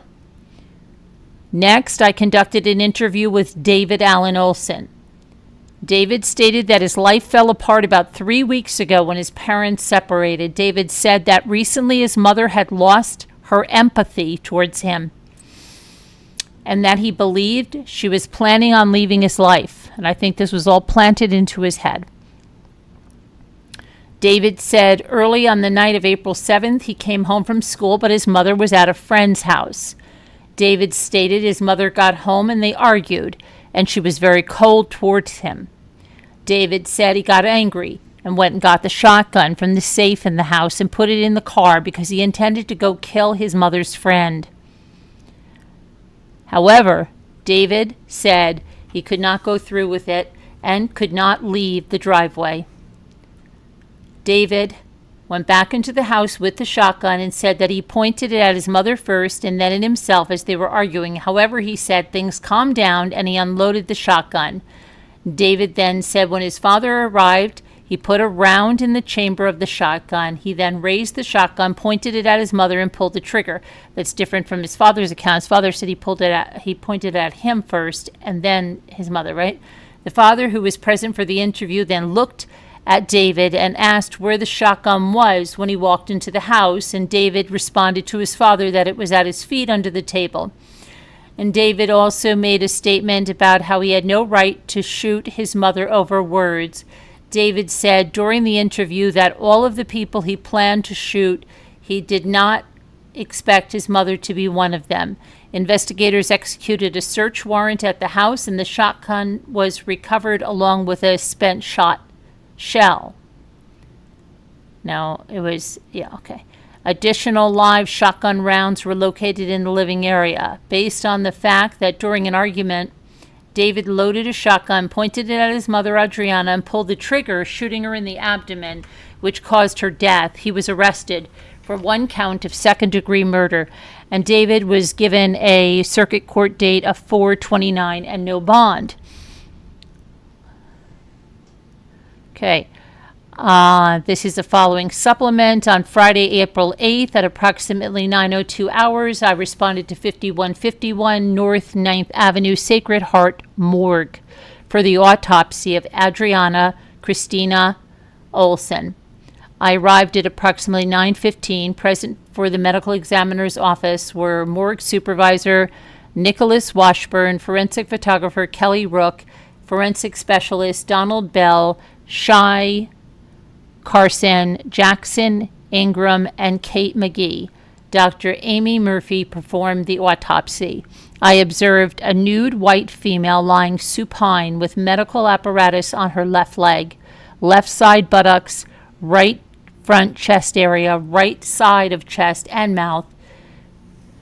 There were handbags on both of her hands.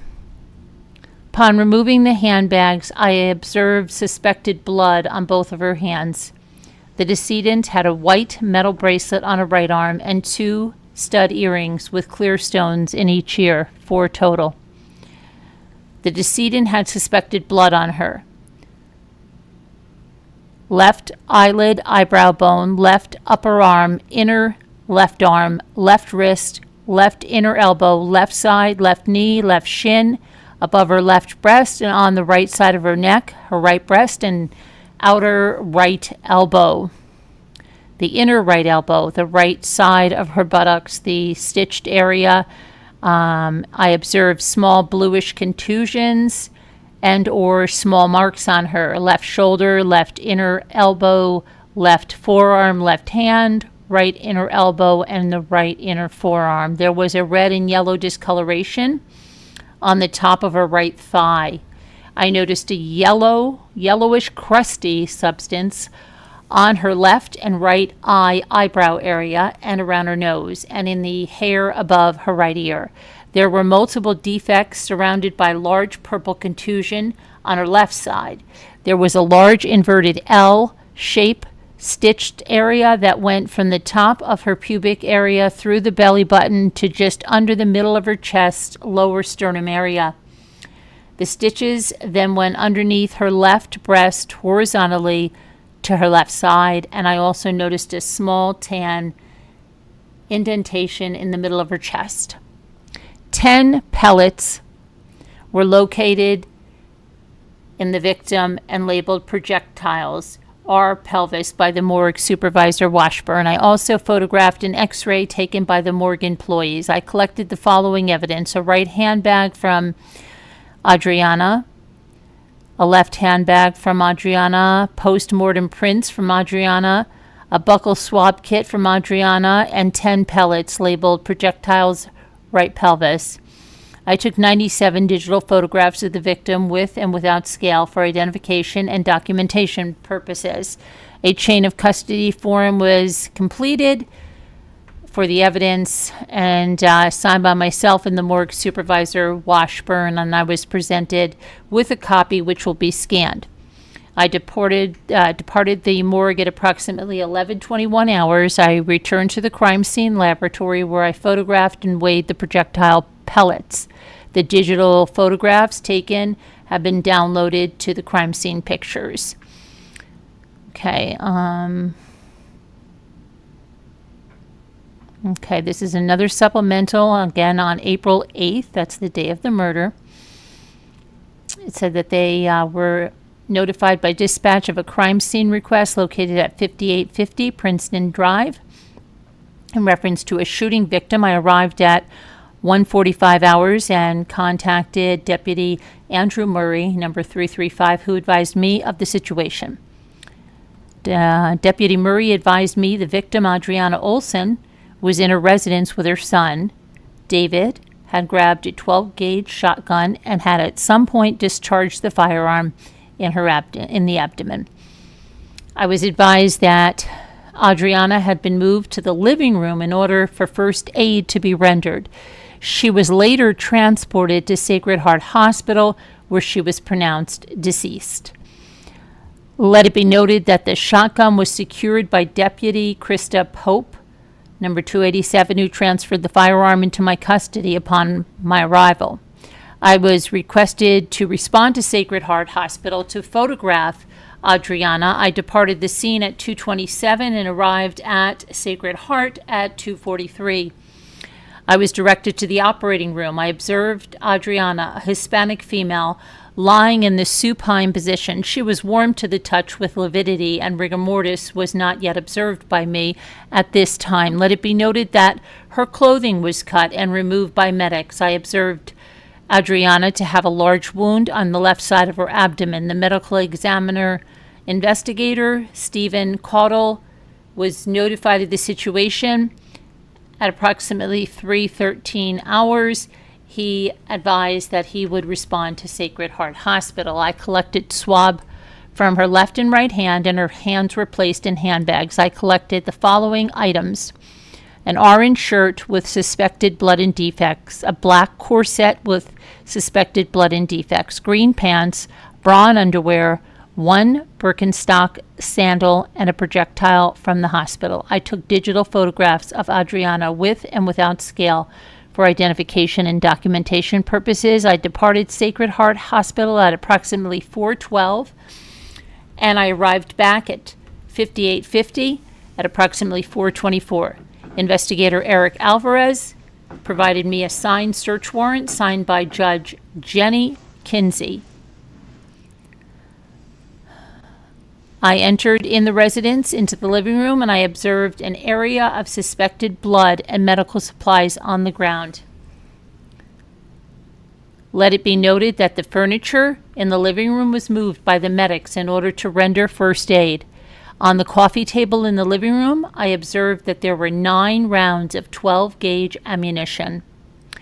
On the ground in the kitchen by the refrigerator, I observed a 12-gauge shell casing.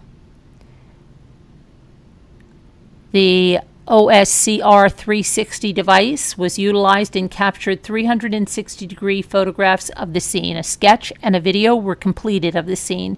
Under the direction of investigations, I collected the following items: 9 rounds of 12-gauge ammunition, 12-gauge shell casing, 1 round of 9x19 Liberty ammunition from the second bedroom in the hallway, 12-gauge shell casing from the son's bedroom, 12-gauge shotgun shell boxes from the game room, keys to the gun safe, an Apple Watch, a black LG Cricket cell phone, an iPhone with a blue case, and a Dell laptop.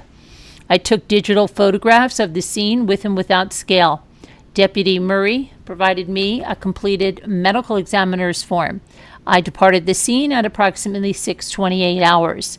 I returned to the crime laboratory where I took additional 74 photographs of the evidence that I collected, and I swabbed the following items for possible DNA: the rounds of 12-gauge ammunition, the shell casing, the Liberty ammunition from the second bedroom, the 12-gauge shell casing from the son's bedroom, the DPS 12-gauge shotgun. I processed the following items for possible friction ridge detail, and that's everything that I just mentioned again. Also, with evidence IQ ballistics IQ capture system, the following shell casings were entered on 4/22/2022 into a database for possible future ballistics comparisons. Following, the digital photographs have been attached. Okay, let's see here. Then there's a supplemental. Again, about arriving at the house, a dispatch advised it was reported someone had accidentally been shot with a shotgun. I arrived on scene and found an individual later identified as Adrianna Ohlson inside the residence in the living room, sitting upright on the floor, suffering from a suspected gunshot wound to her abdomen. First aid was provided until EMS arrived on scene and took over attempts at life-saving measures. My body-worn camera and in-car camera were activated during my time on scene and have been uploaded under this case number. Okay, so then it lists all the officers who were on scene, and that is that document. So let's see what we've got. We've gone through 7 and 8, and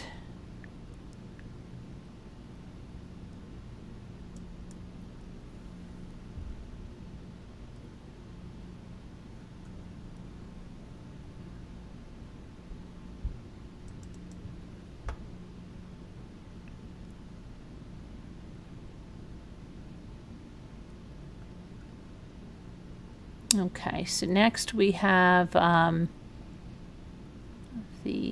just want to check out these photos, and I'm going to show them to you over.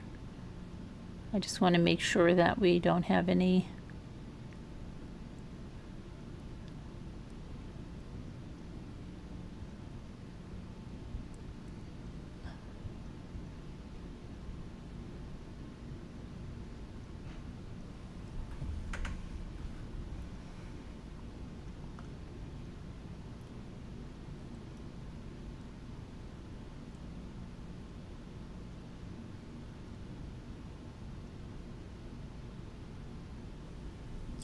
I just want to see one thing. Okay.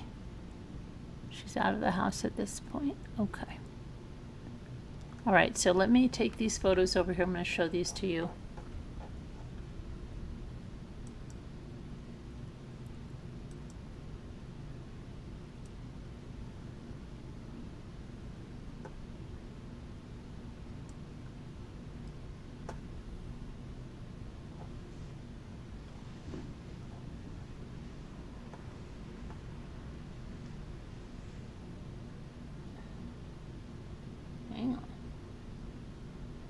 Okay, so this is the house, and this is the car that they just bought for the son.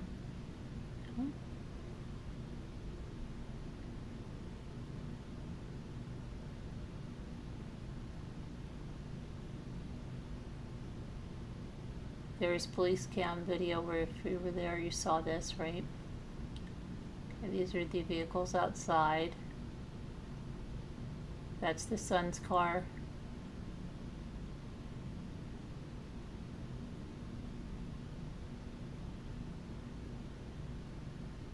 This is the father's truck, the work truck.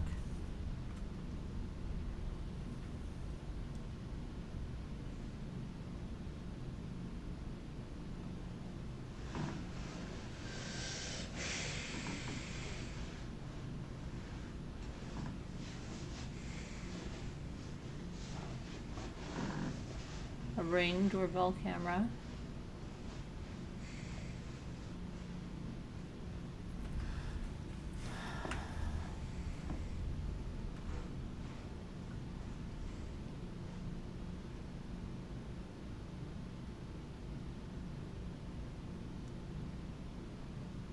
This was from the furniture was moved to render the aid, and this is all looks like medical stuff when rendering aid that was left there. Garbage was turned over. Sunglasses on the floor. Probably was a frantic scene. And the way the father's temper is, I can see he was probably doing stuff in his, maybe the mother's purse over here. Exercise equipment, water, bunch of medical stuff on the floor. Furniture moved. Here's the shotgun shells there on the table.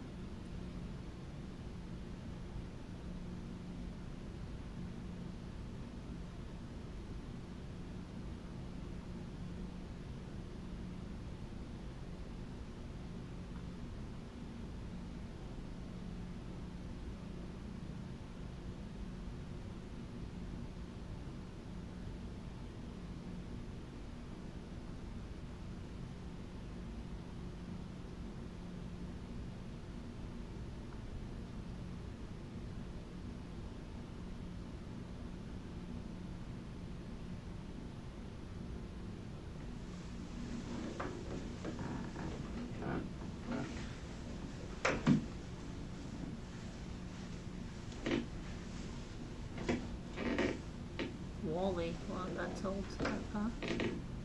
I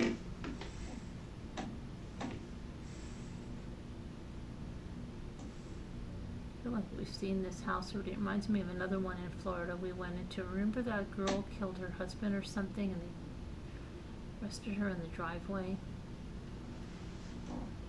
Oculus.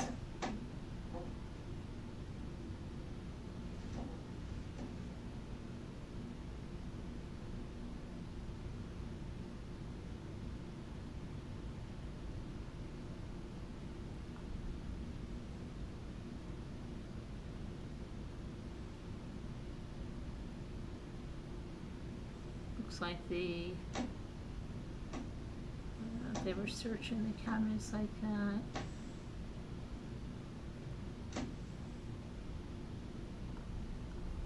There's a bunch of, ouch, dents in the refrigerator. The father that was violent, or the son, I don't know.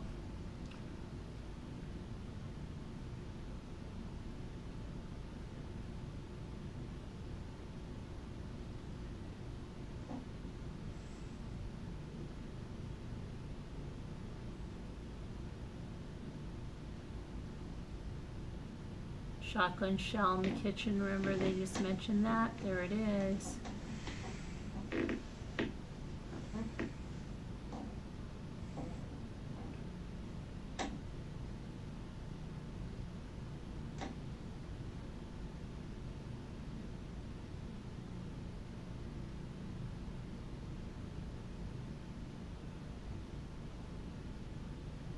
It's the garage, okay.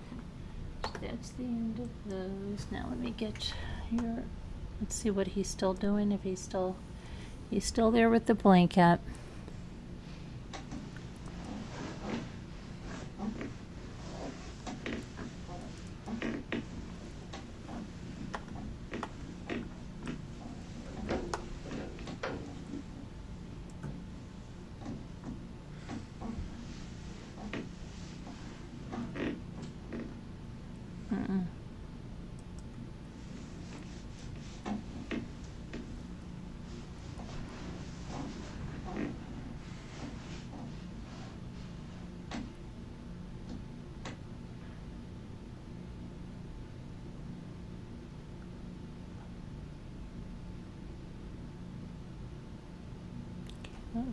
Same photos there. Hang on.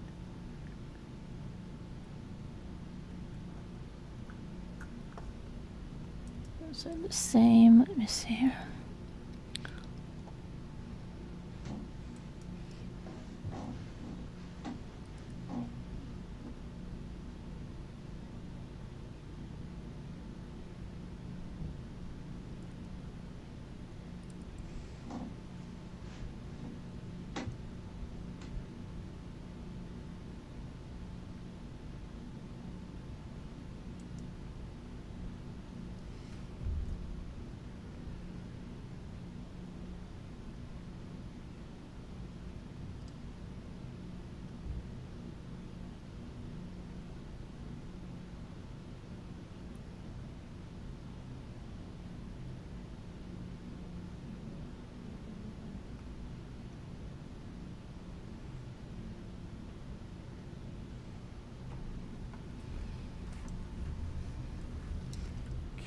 Let's see what this is.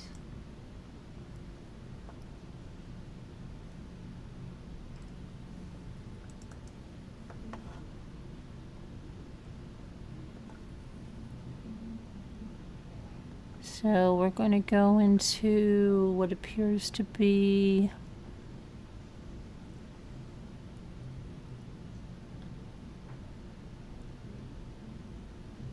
as soon as these load up.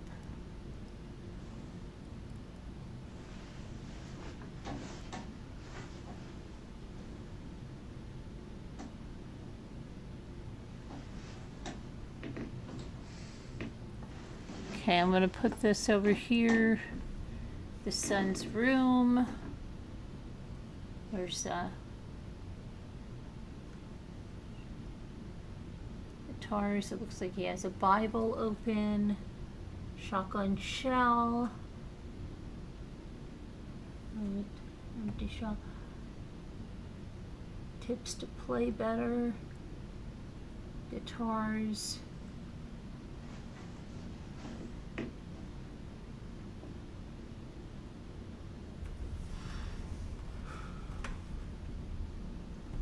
Ring, Remington, again the family room again. There's many pictures they've taken of this.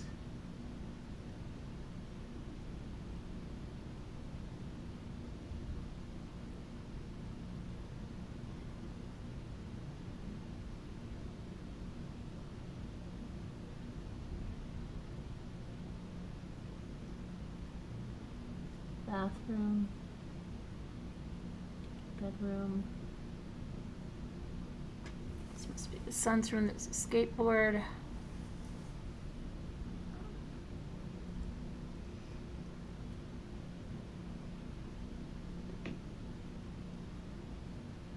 Maybe not. I don't know.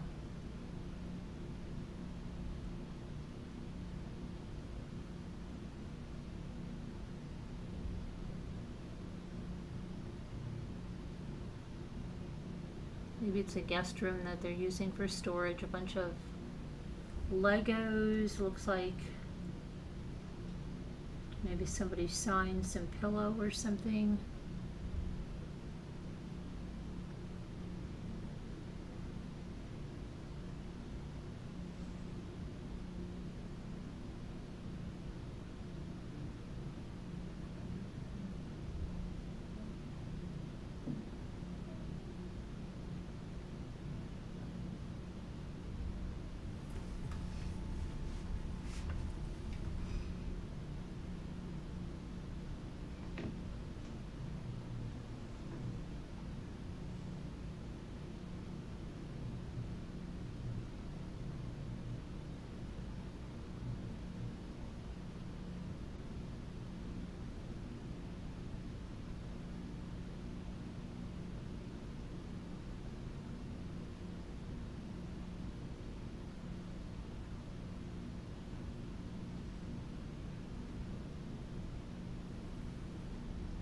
File folders and things. What does that say? Don't close the book.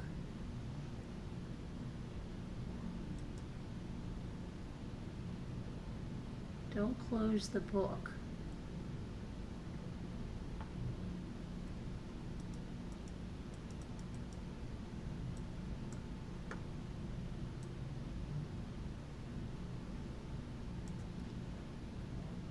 Plans of the day 12/5/21. Go to church. Do something. Pray for something. Kings. Don't close the book.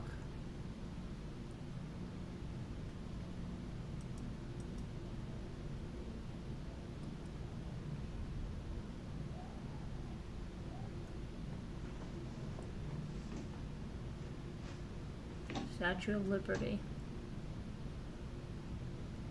What does that say? Light side, dark side.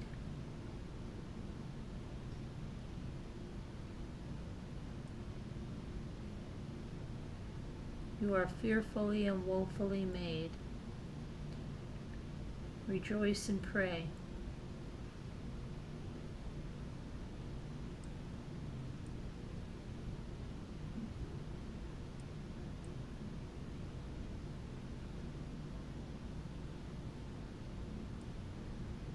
There's the dog. That's Daisy. The father has... I'll show you about the father and the dog. The son wanted him for a support animal. Father is him now.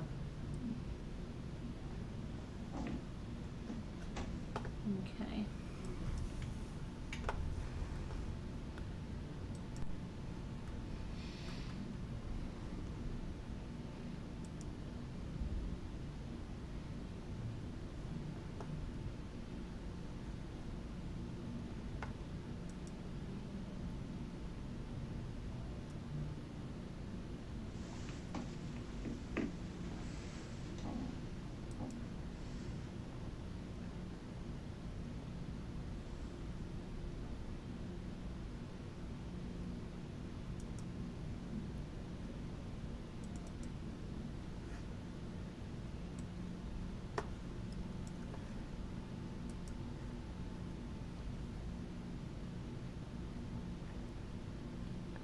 So they have cell phones in their evidence that they took from the house, the swabs, the search warrants, the crime scene technicians. I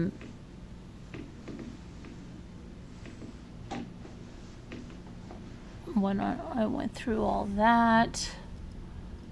Okay. Let's see what this is. Call history.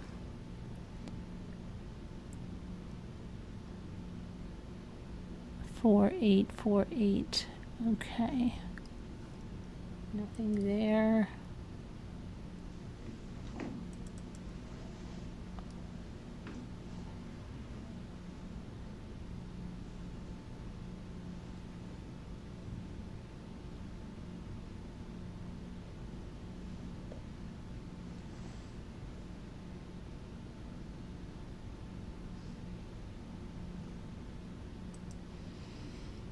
Okay, what's this? End of call history.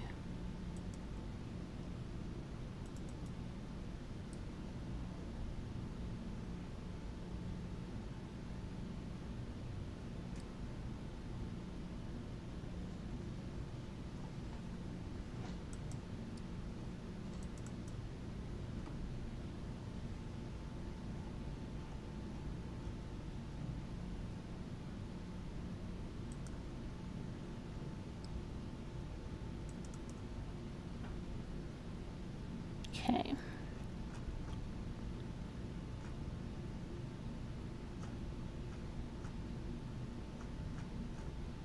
All right, we went through all of that.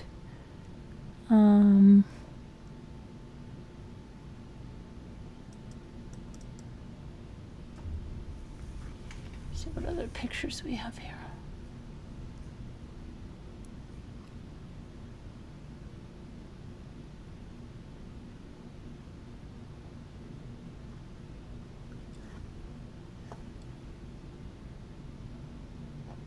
All right, let's look at these.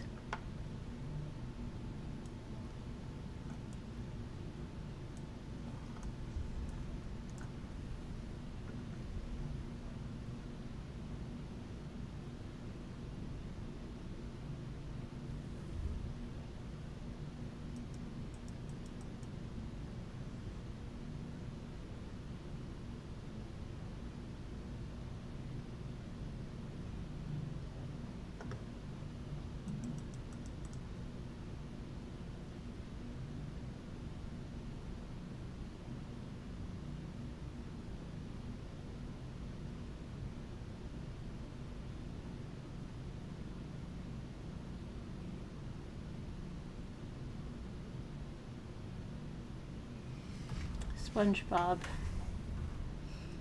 This looks like, I don't know whether they put all these clothes on the bed when they were going through searching. It's very possible they dumped totes on there and stuff when they were going through this stuff to see when they were doing the search warrant.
That's the key to the gun safe. And an Apple Watch or a, Apple. That's the Birkenstock.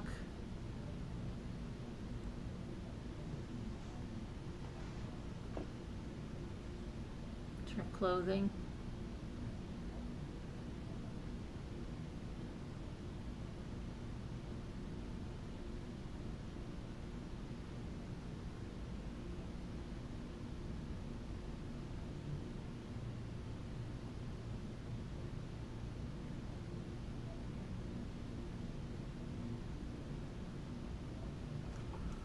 Okay, on that, let's see.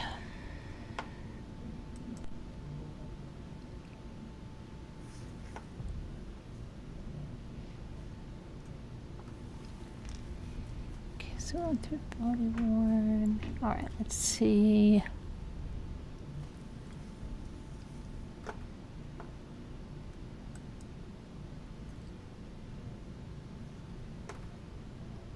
There was another gun in the home, according to the... Yeah, there was, yes. Yeah. Yep. Yes, that's according to the photos and according to the reports as well. I think he can be rehabilitated, but I doubt if the system will allow it. Dad must have given him the hug he asked for. He had the hug, remember, in the other room. If you watch part 1, you'll see the hug. It was before this, way before this. Okay, I'm going to try to catch up with what you guys are saying. I'm still here.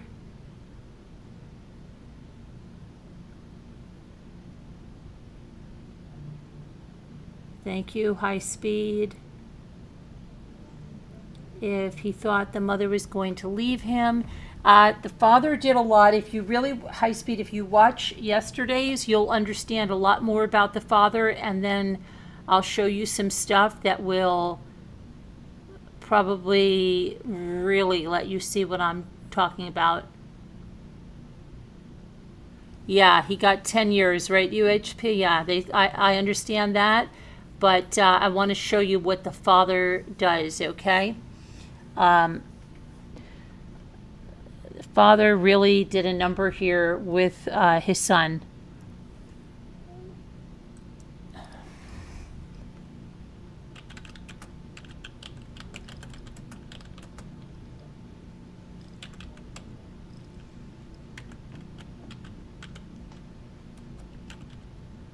I want to show you something in a second here, but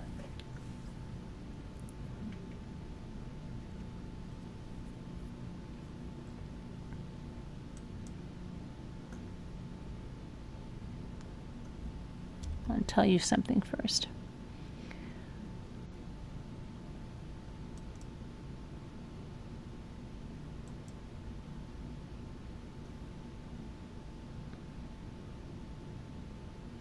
According to psychologists who testified, Ohlson suffered from numerous mental issues like severe OCD, ADHD, and an anxiety disorder. These issues prevented him from leading a normal life and caused him to struggle with intrusive thoughts, according to a Dr. Stephen Ziman. However, 3 weeks before he pulled the trigger, he told deputies his life fell apart when his mother and father separated after he claims his mother lost her empathy for him. Earlier that day, Ohlson was with his mother when they got into an argument, and he said his mother was very cold towards him. He got angry and decided to retrieve a shotgun from a safe located in the house and put it in his car to kill a friend of his mother's. However, he said he couldn't go through with it and brought the gun back into the house and pointed it at the mother. As Ohlson's father, Aaron, entered the home, the teen raised the shotgun, pointed at his mother, and fired a single round into her abdomen. The father picked up the shotgun and secured it inside of his truck and called 911. The father stated that David has some psychological issues, but he stated he's unaware of exactly what the issues were. The Office of the State charged Ohlson with second-degree murder, and the case was well on its way to trial when the teen signed a plea deal on May 17th of 2023, pleading no contest to manslaughter rather than murder. The plea knocked his sentence down to just over 10 years rather than possibly life in a state prison. Ultimately, the case came down to Ohlson's mental health and whether it met the criteria for him to be declared legally insane. In hearings that led up to Ohlson's plea deal, the Dr. Ziman testified he did not believe Ohlson met the definition of being declared not guilty by insanity, despite saying he had the most severe case of OCD he'd ever encountered. The circuit judge, John Simon, agreed with the doctor and prosecutor Trey Meyer's argument that Ohlson's mental health was not an excuse to kill his mother, leading to his prison sentence. He is now in the Wakulla Correctional Institute Annex in Crawfordville, Florida. He is listed as being in minimum custody, and he has a release date of February 12th of 2032.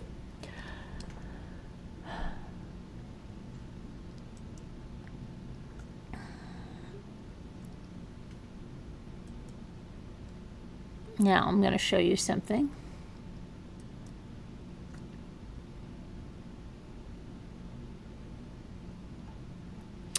On the day that they were in, this is April 8th, I'm going to show you what Dad was posting to his Instagram on April 8th.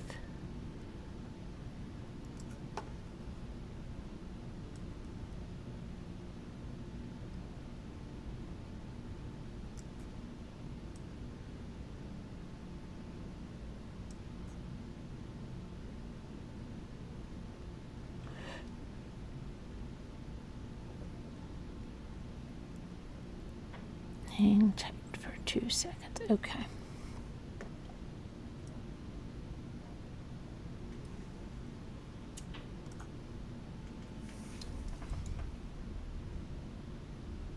Now you'll see this is Dad's Instagram. You'll see there's not a whole bunch of things of his mom. Mostly a lot of memes, things like that. But now look what's happening here. He's pointing out a Lamborghini on March 18th. This is just a couple of weeks before the murder, right? This is him. Lambo, hashtag.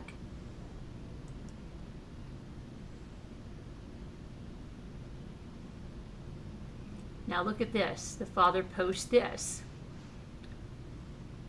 Mom, Dad, I need y'all. I need that wisdom and strength from above, the kind that a son can only get from his parents. Hashtag heavy heart, hashtag haunted heart. This is March 25th.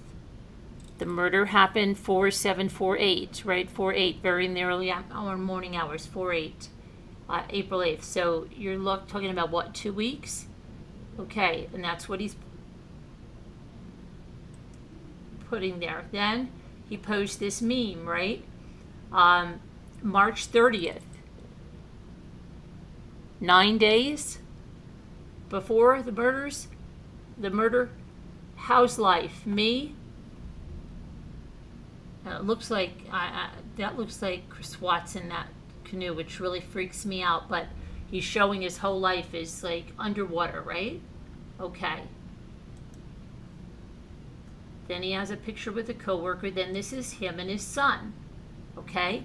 This is 6 days before. 6 days with my best friend and 100% my absolute reason. Now, didn't he just say, I wasn't in my son's life, I didn't even knew anything, right? Is that what he just said? Hashtag father and son at David Ohlson. Now, how come he's all father and son when he hasn't done that at all prior to this? Right? What's he setting himself up for? His reason. Who's he grooming? Okay. Then he says, where the sawgrass sways, solace. That's 4 days before. Okay, here he is. This is when the day that it happened, when he would have been in that police station. April 8th. He's in here posting a blue heart family. Okay? And then this. And it says, Dear Lord Jesus. It's a picture of them, right? Another picture. This is all on April 8th, guys. There's Stay Strong, Brother, That Sucks. There's another picture of the three of them. Okay? Same day, April 8th. Hey, Aaron, I'm here for you. This is April 9th. Adrianna, you are my forever and ever.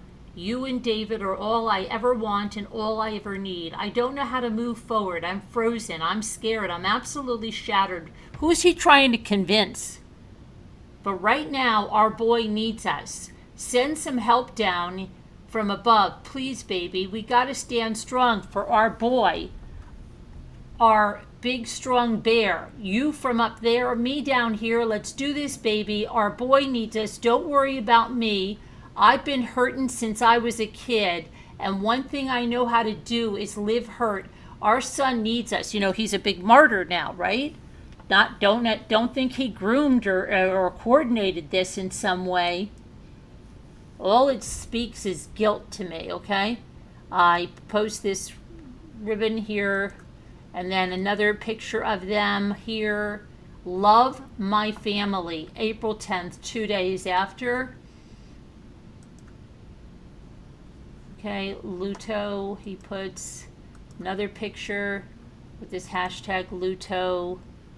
Another picture of the three of them, my whole heart. Another picture. This is April 10th, 2 days after. Okay, mother and son, he says, my universe. Another picture, father and son. How come there was never any of these before?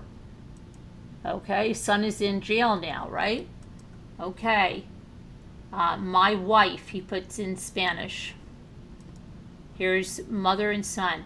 My wife, my son, in Spanish. Another picture. This is April 10th, 2 days after. My wife, my son.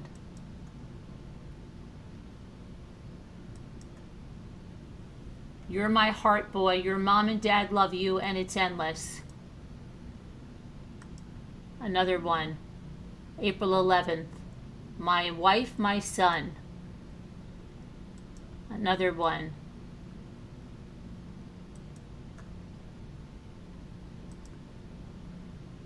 My baby and me. That's April 11th. 3 days. Okay, again, my life. I believe that's what that says. Another one. My family. Another one. This is my family in Brazil. Okay, this is his wife and son and him right there. That's also, I believe, was April 11th.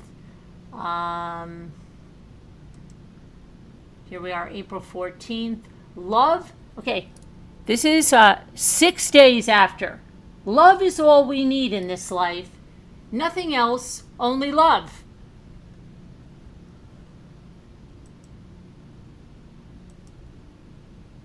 And then, again, 8 days later, hey, I voted. Okay.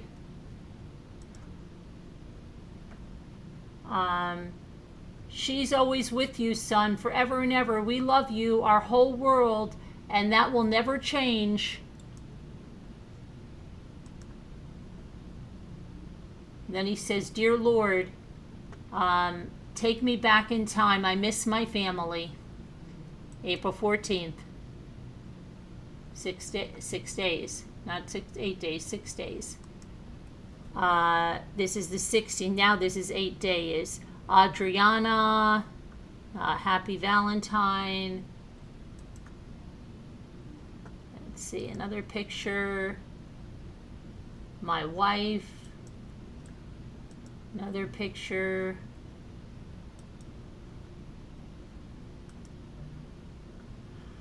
Another one. Then he says, happy Easter. Another picture. That smile. Happy Easter, baby. April 17th. Love you, son. Happy Easter.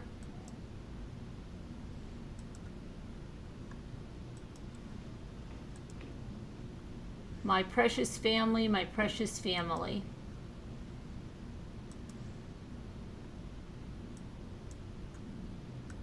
Okay, this is her memorial. He says, so today I said goodbye to the greatest 20 plus years of my life. I still can't believe this is real. I just want to wake up from it all. I just want to go hide somewhere. Yet, and still this is my reality. Adrianna, baby, I'm so sorry for every time I let you down, for every time I hurt you, for every time I wasn't the husband or the man I should have been. I want you to know that you are the single greatest thing that's ever happened in my life. If it wasn't for you, I would be gone a long time ago. I can never thank you enough for blessing me with the most precious family and life I've ever known. Together, baby, we had and have the greatest son and the greatest family as far as I'm concerned. OMG, I wish this wasn't real, but it is. Adrianna, and then he writes to her in Spanish.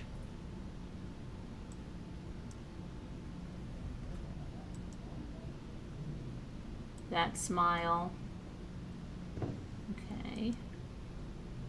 Hearts, 3 hearts. 2 hearts. This, he says. Beautiful. Let's see. Here's the once upon a time, he says.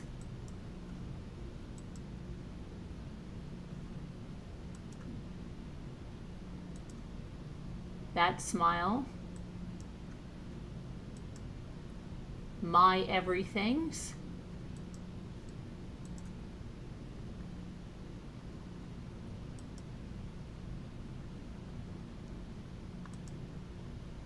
My baby and my niece, little Jazzy.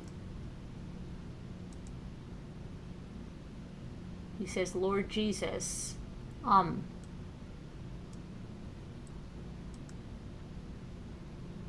remember all of his very religious, his praying and stuff? I'm not seeing a lot of it here, are you?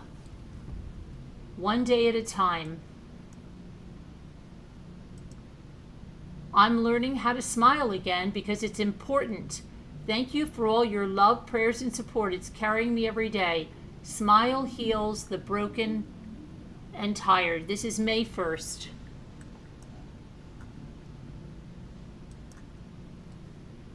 You're with us every day, baby. And David, I can feel it.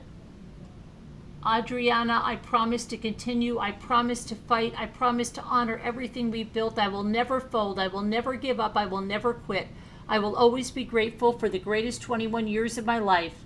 Thank you, Jesus, for the greatest life I've ever known. I love you, baby. We, me, and David love you forever and ever. Amen. And then he calls her Drico, hashtags it. Thank you, baby. Thank you.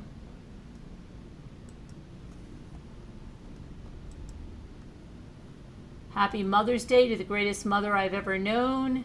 Adrianna, thank you, baby. Thank you for making me a father and making our house a home.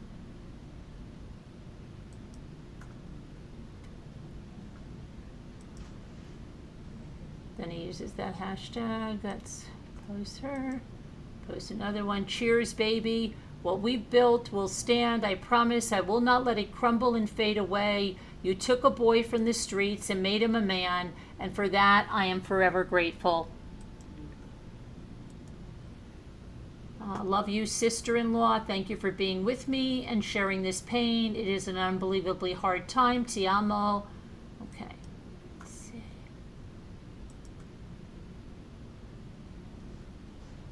It's right. It looks like their family may be at the airport or something. Maybe they came in for the memorial. Now he's got the dog, his son's dog. Solace with my daughter Daisy. I know you miss him, baby, but you still got your daddy. Hashtag Daisy. Getting adjusted to this new life is a challenge, to put it light, but it's imperative. I think he means imperative. I don't have time to simply wither away, and that would be disrespectful to all the support I've received. I want you all to know that means something to me. Coming back to work was the hardest and best thing I could have done in my current situation. My grandfather told me once after my dad died, and I was devastated and withering away, he said, son, this life is for the living, and you better start doing just that. May 18th. Okay, so a bunch of these are at work. And this is, he posts something, long, hard day with my mama, rest in peace, Donna Joe, my big brother.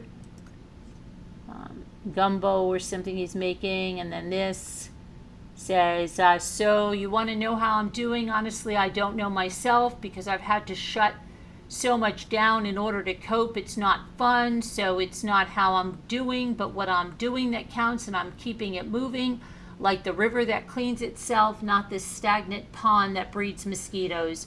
Reaching for peace any way I can find it, faith, hope, rest, and understanding. And then he posts a meme about Amber Heard. He posts this, posts another meme. Happy birthday, baby. Adrianna, I hope you're dancing and singing and smiling in heaven right now. Happy 50th, baby. You are in my heart forever and ever. It's so hard. Everything is hard without you, especially today. And then he writes to her in Spanish, and that's June 13th of 2022. Then he writes this, that it's so hot. Hot. Let's see. I want to see if let me just make sure that we're not hearing anybody walking in that room. Okay.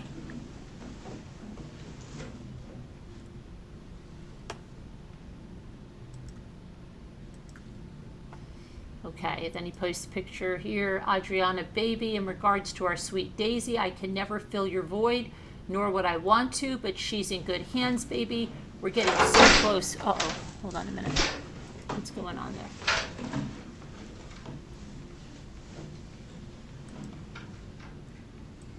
We're getting so close to each other. You would be so happy. We miss you every day, baby, but we carry on. And don't worry, I'm taking care of everything like a big boy, LOL. I've got my own checkbook now and everything. Love you, Drika. and I'm going to take good care of everything, I promise.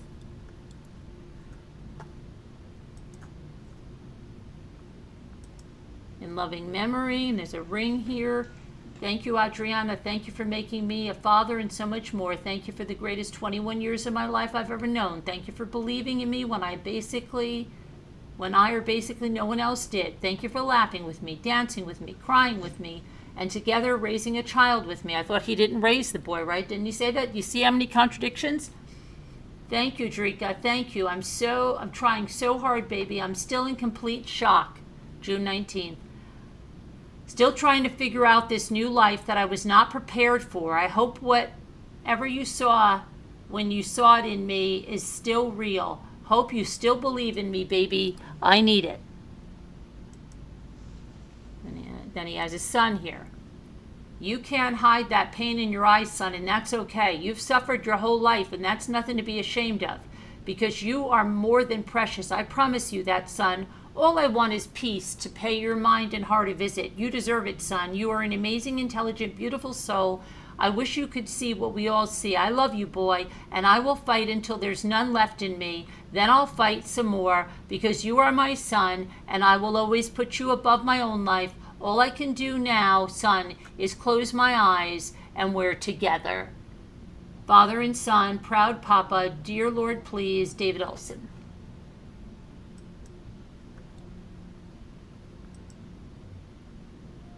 My nephew, all the way from Texas, family from Texas. This is Aunt Jeannie. Love me some Aunt Jeannie. Okay, now watch. You see this picture right here?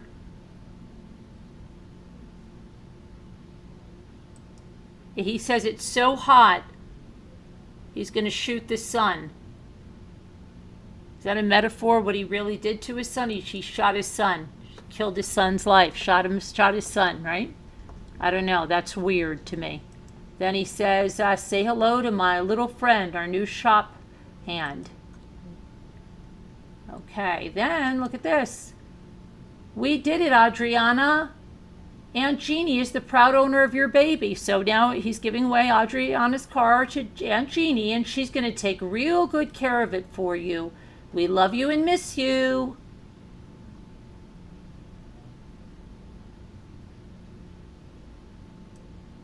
And then he's having home repairs done, right? Thanks for the recommendation. Super professional, grade A business. Going for a ride with the good girl. Good girl, going to the spa. Love me some Daisy.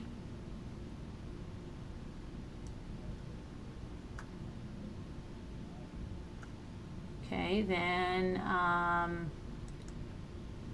I can't believe my son is 19. I love you so much, David. I'm so proud of you, and I hate where you're at right now. I promise you with every bone in my body, we're going to get through this, and I'm going to get you out of there. I love you, boy. Me and your mom, I love you so much. Happy birthday, David. That's August 3rd, 2022. On this day, 19 years ago, the greatest day of my life, the day the Lord gifted you, David, to me with your mother, and I became a man, which I'm still learning how to do. By the way, I love you, son, and your mother loves you. You came into our lives, and you changed our worlds for the better, and your mother is now in heaven now, but your pops is still down here on this earth, and you've got me forever, boy. I will continue what we started. You are always going to be my number one priority. Me, your mom, and you forever. Happy birthday, greatest day of our lives. Another one of the dog, one of him here, just trying to make it. Nothing special. He says all glory to God here, but these kind of selfie things, I wonder if they're going on dating profiles, huh?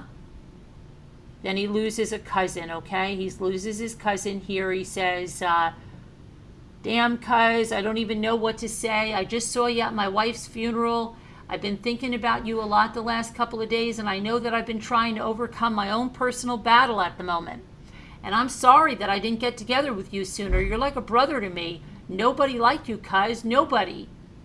damn, man, this is too much. I'm tired of these losses. I lost my mom, and then I lost my little bro Brian, then I lose my wife, now you, cuz, all in the span of 11 months. Back to back to back to back.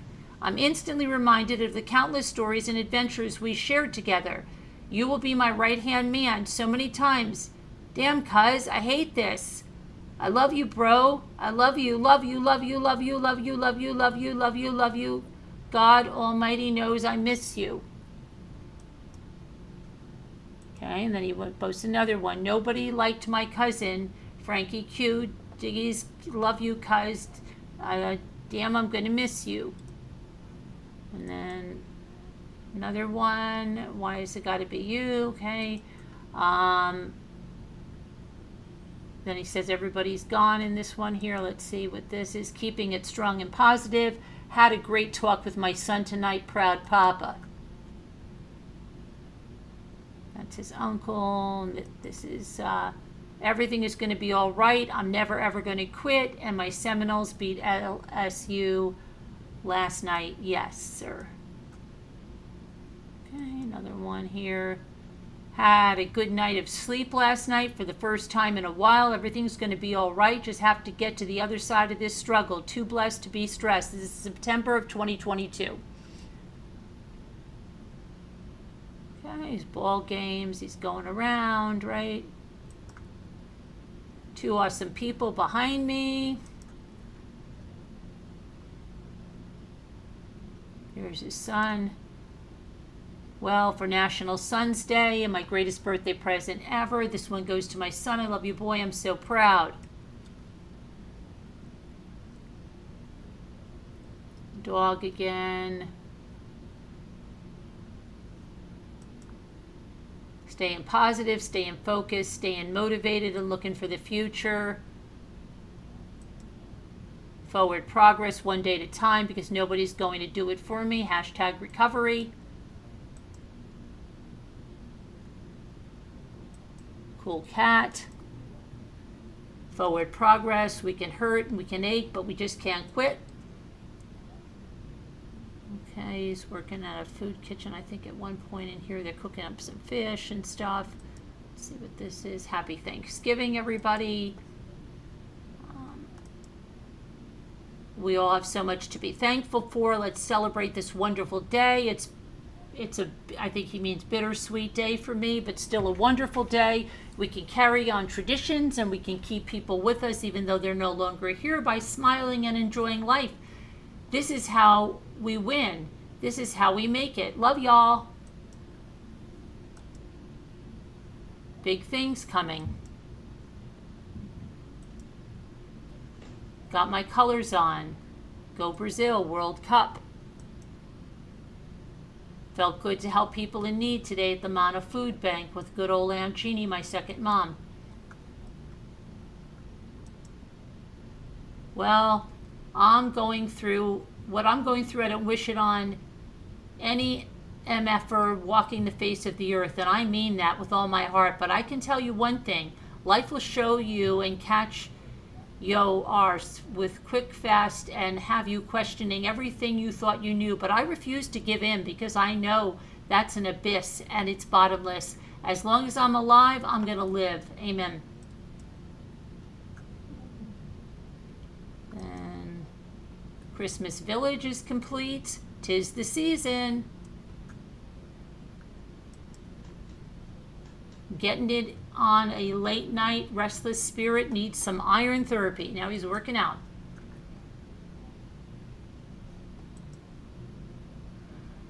Oh, good times with amazing people. This is December of 2022. She's awesome and so gracious. Somebody's got a case of the silly. Okay, then they're doing oysters. Life can change like that. Here he is with a chilling with a horse homie. Another day in paradise. Everything I need to make it through this dark time right here in this picture. Happy Monday, everybody. Okay, he's going on and on with this stuff. Let's see. Sometimes things are just what they are. We can't get discouraged or fall short. We simply have to keep moving forward.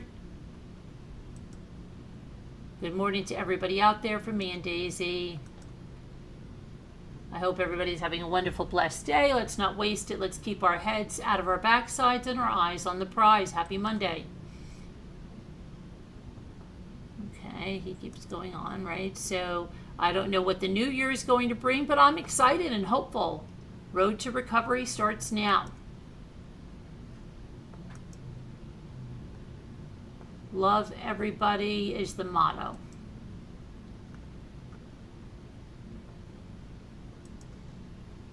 Eating good on the farm. Bad donkey farm.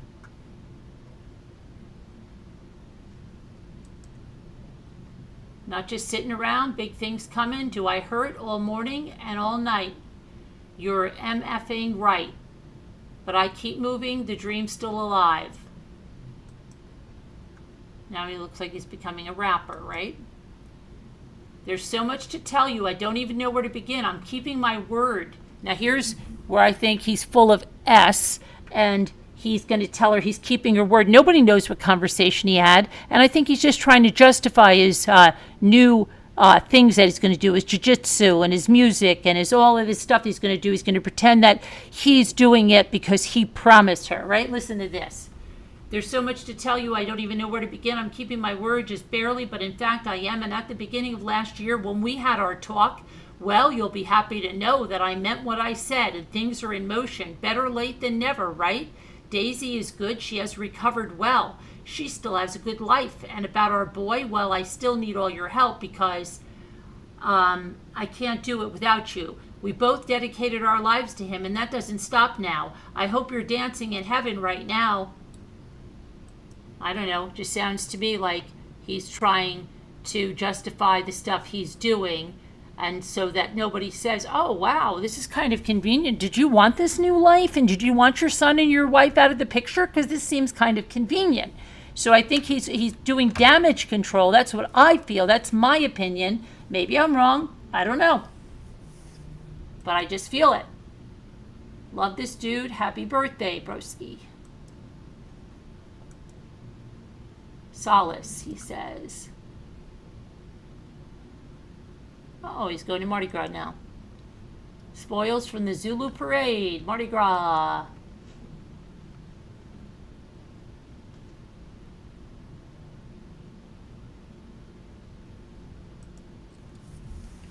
Loving me some jiu-jitsu now. Highly recommended.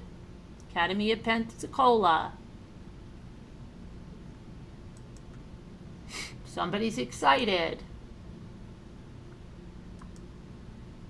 Always a pleasure to see my gorgeous cousin. He's got lots of cousins. Cruising down the street in my 64.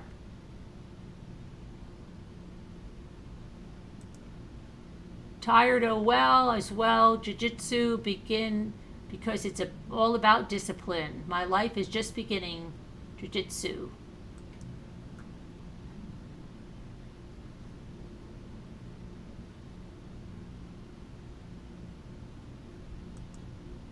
Such a beautiful day and so many reasons to smile. Everybody have a good day and remember to smile. Got my first stripe on my white belt today. Only took a pinched nerve, busted tailbone, and a couple put to sleep chokes later. LMAO, it's worth every bit of it. Okay, here's a picture of him and his son. David Ohlson's son, if I had $1 for every time my heavy heart ached and searched the night and day for you, I would be a trillionaire. I love you, son, so very much. I get up each day and every day for you, for us. I'm working on a future, son. You will have a solid and concrete father for as long as the Lord allows me to be here. Son, I'm flawed, I'm petty, I'm at times shallow, LOL, but I'm honest and humble enough to always give peace, hope, understanding, and love a place and a chance in my heart. What's behind us is behind us, son. We have to move forward no matter how bad it hurts. And son, I get it. It hurts. But we absolutely have to. I don't know when you will be able to see this post. So why are you posting here? Why aren't you writing your son? Who are you doing this for? Whose benefit is this for? Your image or your son? You don't know when he's going to be able to see it? So how is this helping your son?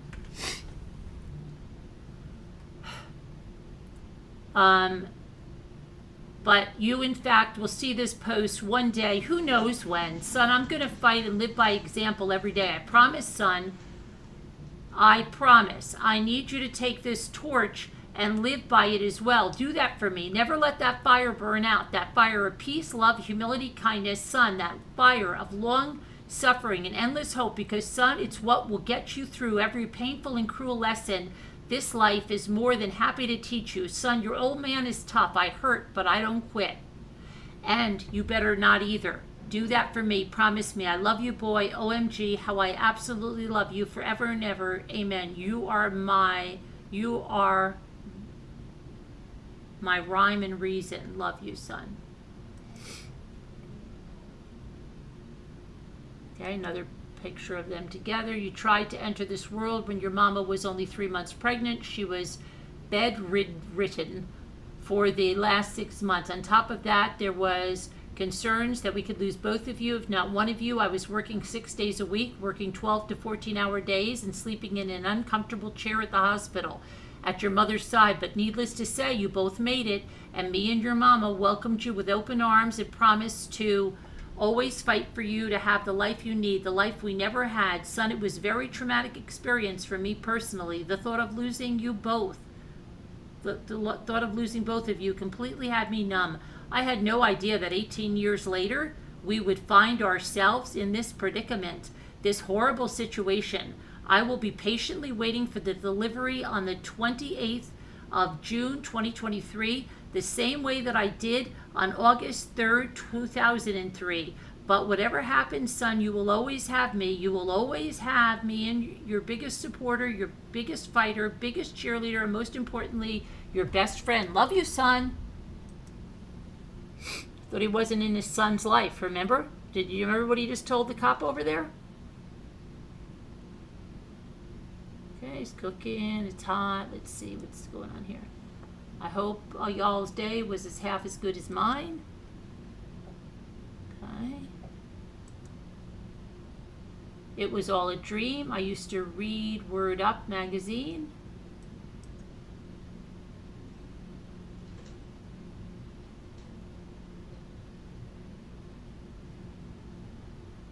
Okay, then he puts another picture of Dave. Happy birthday, son. 20 years old. Wow, just wow. Me and your mama are both so proud of you. She's smiling from heaven, son, and she's rooting for your success. I know she wishes she could hug you right now, just like I do. Me and your mama used to talk for hours about the wonderful life that we envisioned for you and still do. Son, you are the greatest thing to ever happen to me and your mother, and I want you to know that. You are the sweetest, kindest, most selfless, amazing person I've ever met. There's an ache in my heart and an emptiness in my chest that I can't even begin to explain or describe. Worst feeling in the world, and I live with it every day. I go to bed with it, and I wake up to it every day. And son, sometimes I honestly pretend to make believe that is me and you are together, even your mom. And we're going out to eat and have a nice day. But that's all just a fantasy for me now. I will never quit, son, and I'm going to lead by example, and neither are you, because I'm going to show you the way. But today is your day. Happy birthday to the most amazing human being that I know. I absolutely love you, son. I love you deeply with all my heart. Happy birthday, son. Happy birthday. Love, Dad.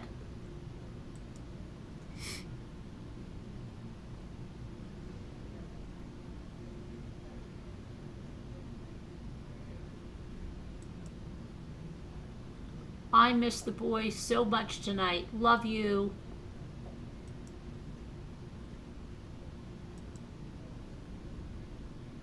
Love my family.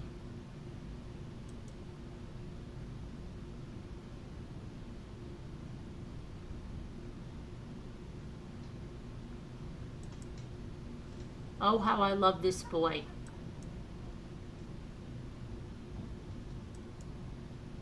I love you, David Ohlson, with all my heart and soul.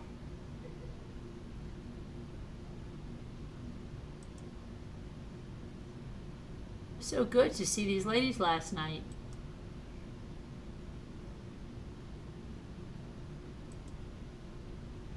I miss the kid behind me on the refrigerator so bad, every hour of every day, but my sorrow and my pain have got to be matched by my ambition, motivation, and drive to succeed and find my way out of this strange place that I'm currently in. I have been blessed by an army of friends, family, and support, and all the kinds of love I don't have no time for or the stomach for any self-pity. I choose the path of nobody owes me shite, and I'm not defined by what I've been through, but what I bring to this new strange world and every day, and I am in fact a lot of my heart stays heavy, but that's okay because I have all my fingers and toes, and that means something to me. I can and will create, not replace. I tried that and failed miserably, but create the life I want to have. Amen, he says.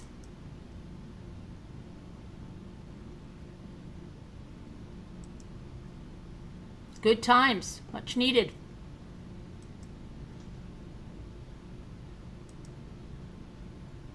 Wild Gregs, don't judge. Happy birthday.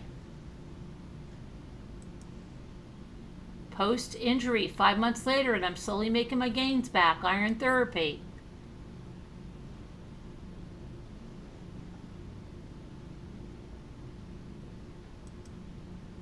So grateful for all the cool people I've met on the journey this year.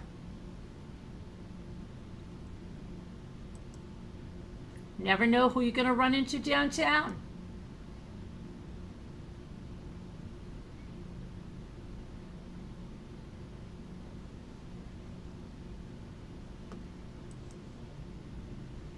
Had to rep my colors last night. Much love to all my Brazilian family and friends.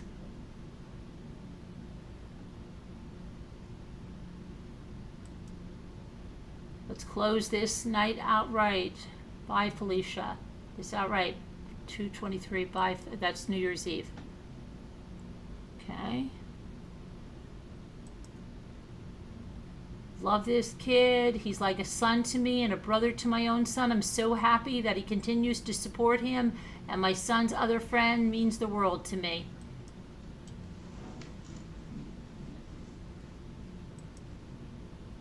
Had a lot of people in my corner. I've also had a lot of people shite on me. I've had a lot of people walk away. I've had people walk too, but at the end of it, I've got to love me. Do me and make sure I'm walking with me. If you with me, that's cool. If you're not, that's cool too.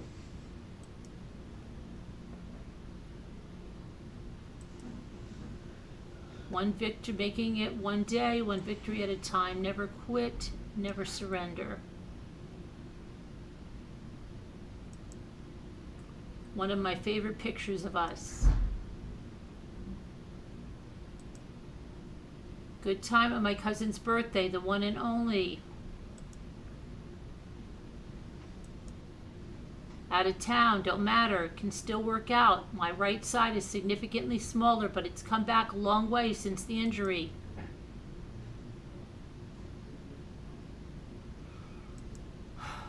Let's get this workout on. Here's the sun again. Thinking about my boy, heavy this morning, or on my mind, and flood my heart every second of every hour of every day. My son, I love you.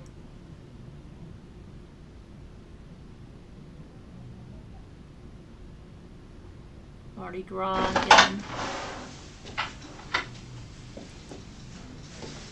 Money, muscle, and memories. Let's go. Never been so motivated. Oh, here's his son right here. Picture taken Monday when my aunt went to visit him. I'm still not allowed to visit with him yet. And if you really know me, you know I'm very affectionate. I'm a big, big hug person. I hug, hug, hug. I used to hug my son about 100 times a day. I thought you weren't in his life. You just told the guy you're not even in his life. Now you hug him 100 times a day. I have not been able to give him a hug since that night.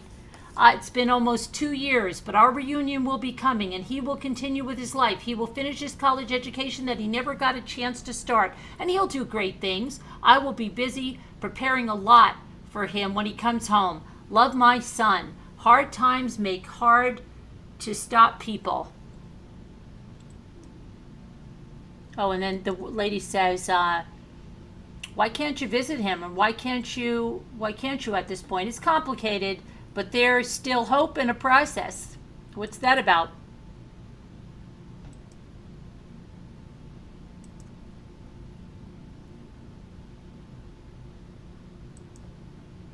I wouldn't be a father if it wasn't for this boy right here. Love you, son, and thank you for giving me a reason to celebrate National Sons Day. Love you, son.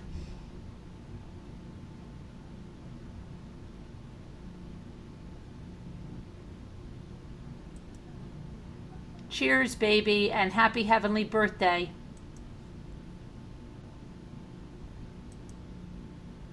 I want to thank these two right here because if it wasn't for them, I wouldn't be a father. Love y'all. Thank y'all. 'Twas a good Sunday night. All was good throughout the hood.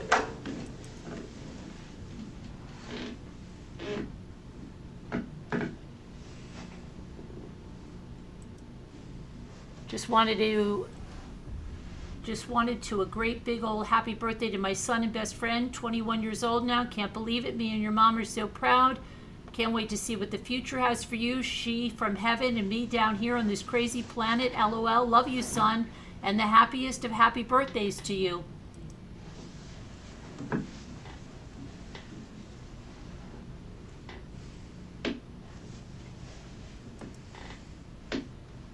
He says he went to go see this movie with his son's friend, who's basically like a son to me.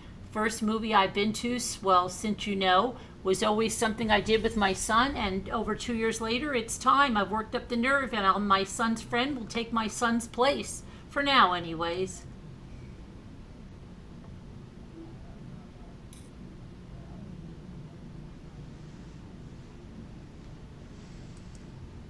Progress. Not out drinking either. Working, making money, working out, making muscle, loving it, feeling good to rebuild, regroup, and finish this story my way.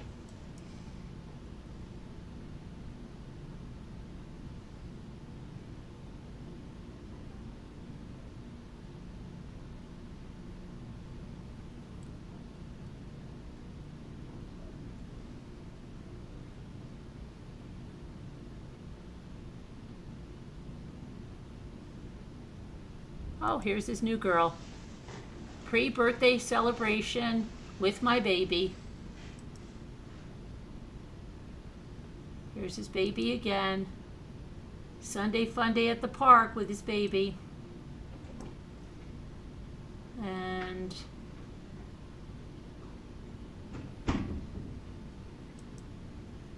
after a rough week, I want to say a big old happy 22nd birthday to my amazing son, who I'll miss and love so much. I can't wait to be reunited.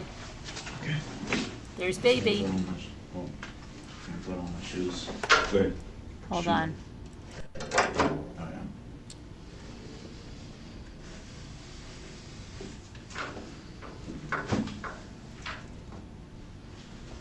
So what's gonna happen from here? I'm not sure what I'm about to take you into jail. Okay. Stay.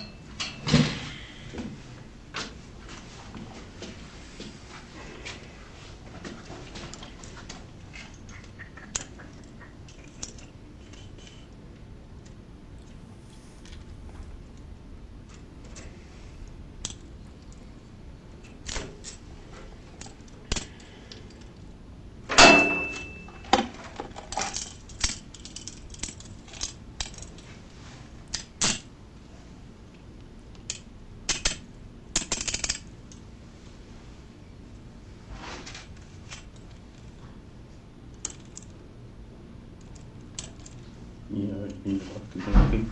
What's up? Do you have anything in your pockets or anything? Hi, Louis. How are you?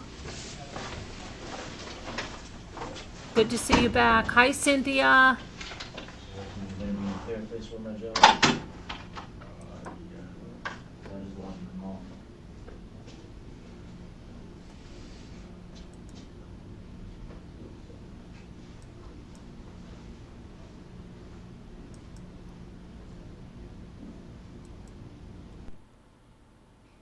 Okay, so that, I'm going to go back and I'm going to show you,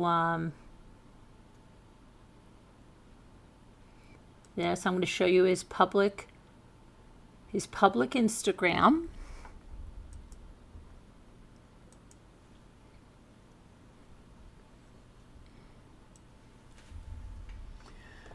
Okay, here we are. And perfect day with my baby, and my Seminoles are up. There's one in here where he talks about when his son went off to prison. He's like, oh, we didn't get the outcome we wanted, and you're off or something. I'm trying to see where that one was. And then this is her again. Now she has dark hair. What a fun day with my baby. What fun last night, baby, love you.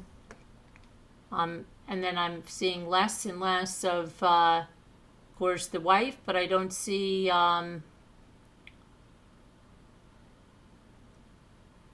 his son here. Okay, but there's one with his son. Let me see if this. Let me see. Wouldn't be a father without him. He's my whole world, and I love him so much. Thank you, son, for helping find myself and become a man. I couldn't have done it without you. Love you, and I miss you terribly, especially today. A very hard day today, but also such an honor to be your father. It's Father's Day, I believe. At that day that he wrote that.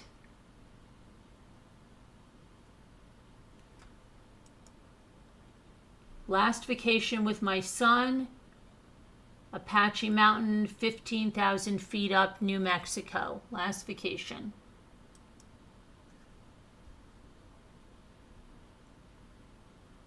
There's one here where he says something about when he goes.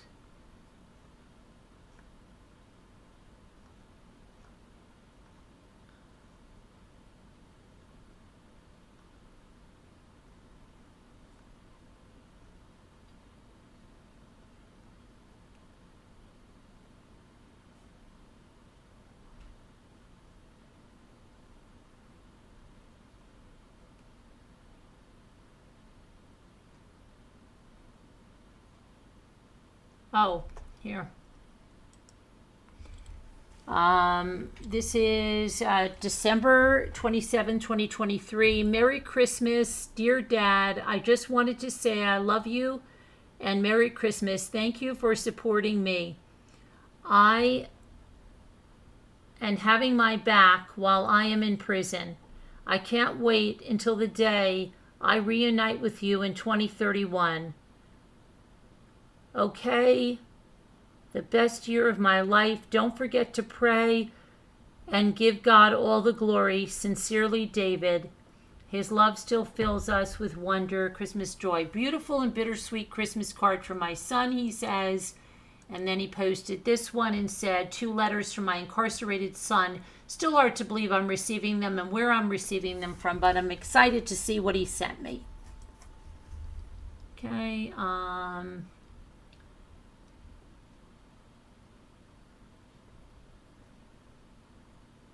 and then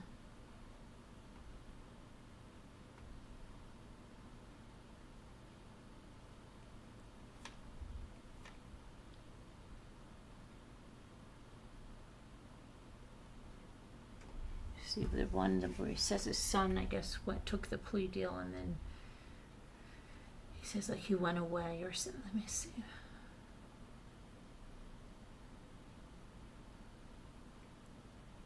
No, we've read that one.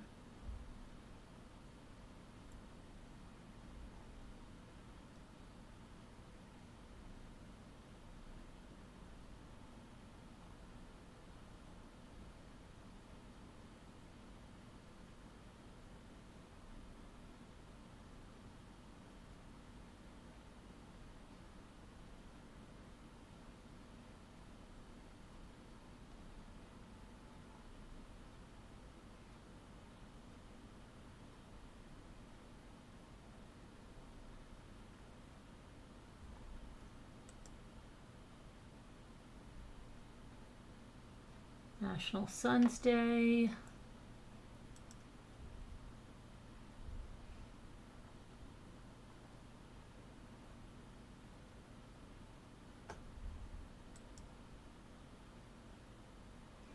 Had no idea that this was going to be the last photo we were going to take together as a family on our vacation and on our road trip to New Mexico. I had no idea that just a couple of months later, my whole life was going to be flipped upside down. The trip was amazing, but not without its challenges and memories. Ladies and gentlemen, you better hug and kiss the ones you're with, because you never know when it could be over with.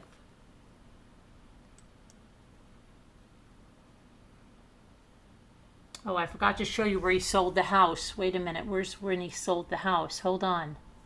You've got to see this. Where the heck is that?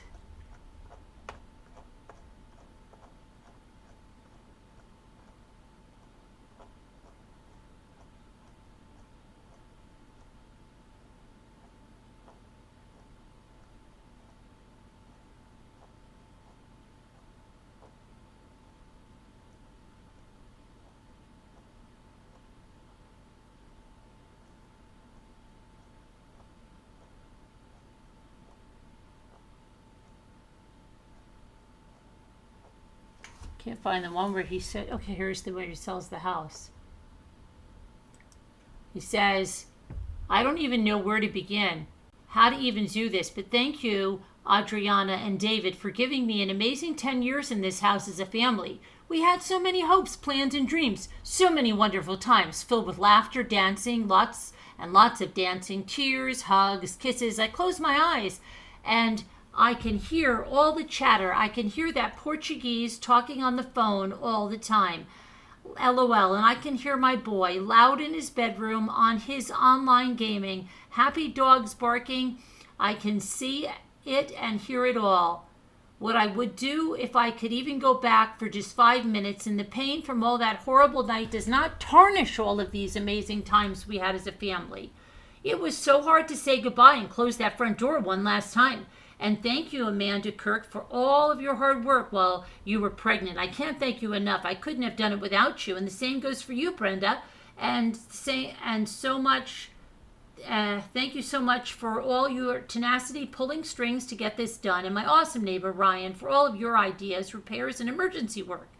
And for blah, blah, blah. And Aunt Jeannie, love y'all. Thank y'all so much. I couldn't have done this without y'all's hard work. It was hands down one of the hardest processes I've ever been through, mentally and emotionally.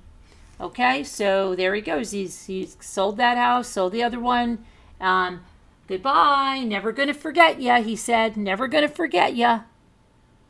Okay. What a long, super emotional day. I finished the sale of my house. I made the long drive back to Louisiana to start my shift tonight. Not everything has to be over with and moved on from. It feels good to be back in the seat of a crane. Been doing it since I was 18. I don't have to say goodbye to everything, and it sure feels good to know I can still hang with these big boys, playing with these big toys on these job sites.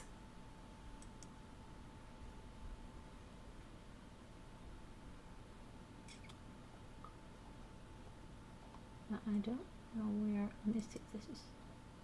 Thinking about this boy. Okay, we read that one, but there was one, and he said, didn't go like we thought, and now you're gone, or something for a while, and trying to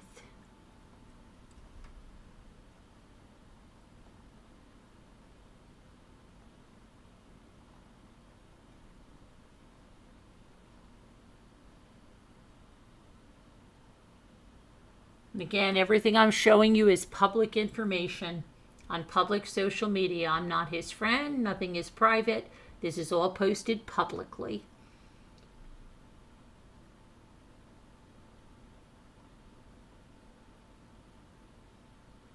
Look, I know that lady right there. Happy 4th. Thought it was in June, so maybe.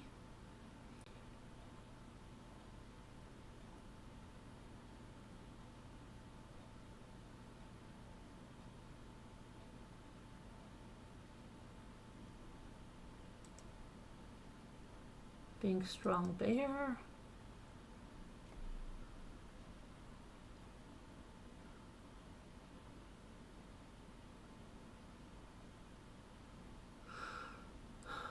I don't know. I've read them with Scooter.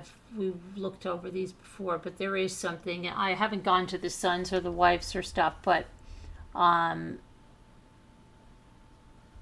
yeah. So, my Zoom just ended. What happened? Okay, so let me see here. Hi, Val. He sounds like he's trying to get away with something. It looks like that. Did this guy set up his son? I'm thinking it. I do. I'm feeling, it's just a feeling I'm getting from his posts and everything. I don't know if you guys are, but I am feeling that. And I'm just that he got that gun when he knew his son had mental health issues. Why did he bring that into the house? What's going on?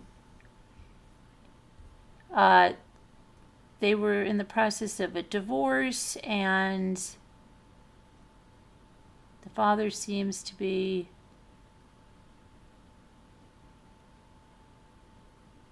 happy with.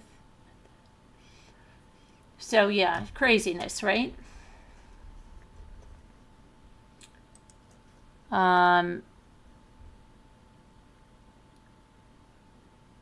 Right, guys?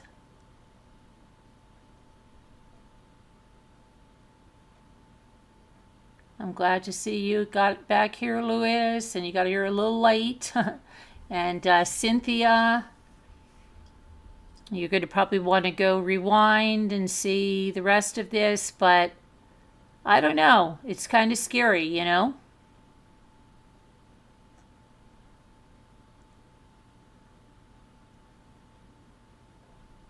I don't know. It just seems like, to me, he seems to be doing damage control. I just think he's doing damage control, isn't he? Biting my lips. Oh, don't worry about it, Louis. Everybody makes mistakes. Who cares? So what? Who cares? Right? You're more than your mistakes. So what? Who cares?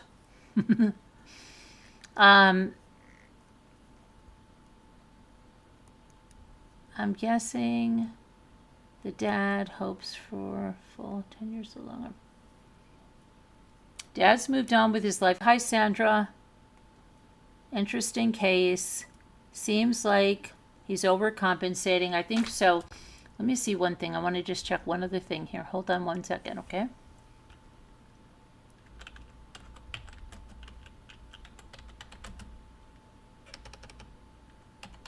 Hold on a second. I just want to go look at one other thing here.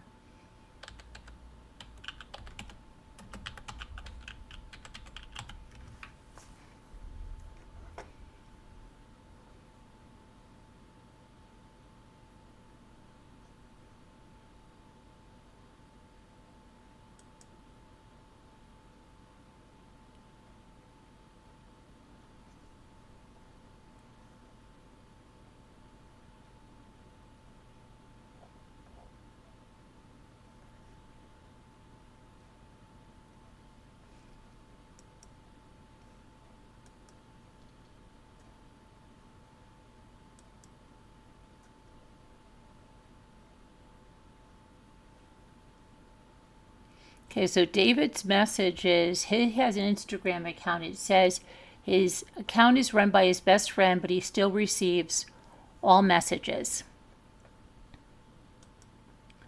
Okay, and then, hang on 1 second. I wanted to see one other thing.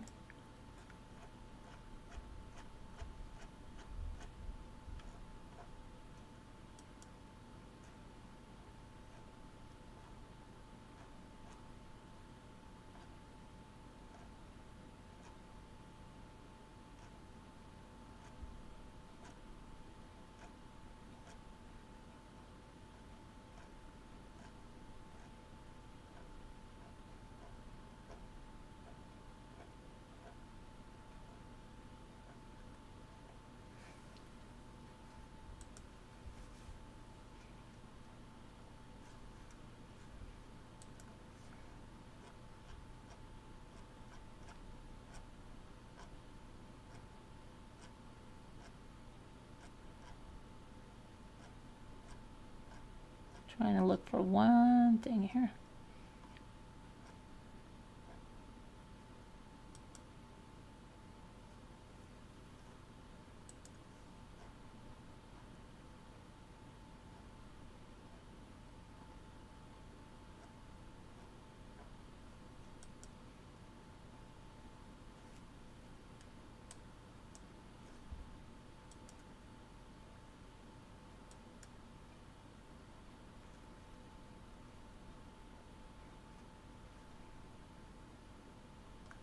Okay.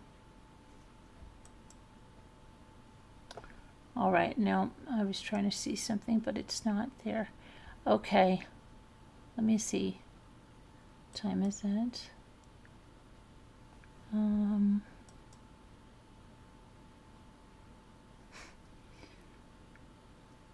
goodness. Oh my goodness.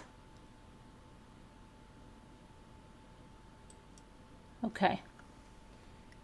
Lewis, but only 18 years, 10 years. But you know, Lewis, I think it's more their father than him. I don't know. I feel like that kid's mind was completely played with. I just, it's horrible. Exactly, Val. I think he wanted to get rid of his wife. I think he wanted to unburden himself with having to care for his son if his wife was gone. And he wanted to get all the money. He was going to close on that other house that next day. Then he was going to sell that house and get all the money. He said the house that they were closing on was going to pay off that house. So he was going to get all that money to himself, right? Yeah. You know? I think he was totally... Yeah, I have to figure out if there was insurance money. I don't know. Let me see if I can figure that out. Let me see if there was any insurance money.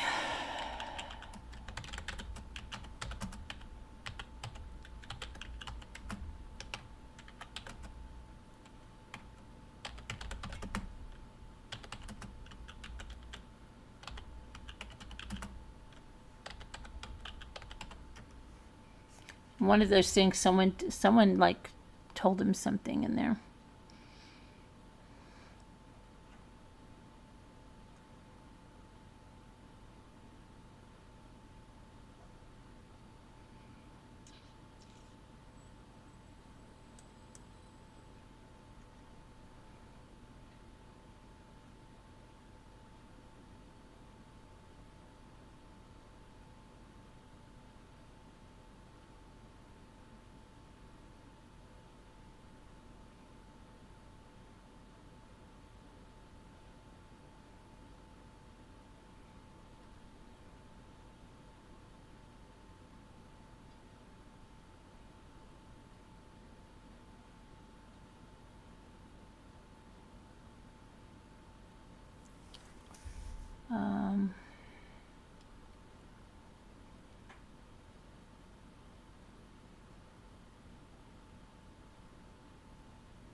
Let me see something here. What's this? Yeah, that's okay. I don't know about that, but you know, a lot of people, I don't know if they...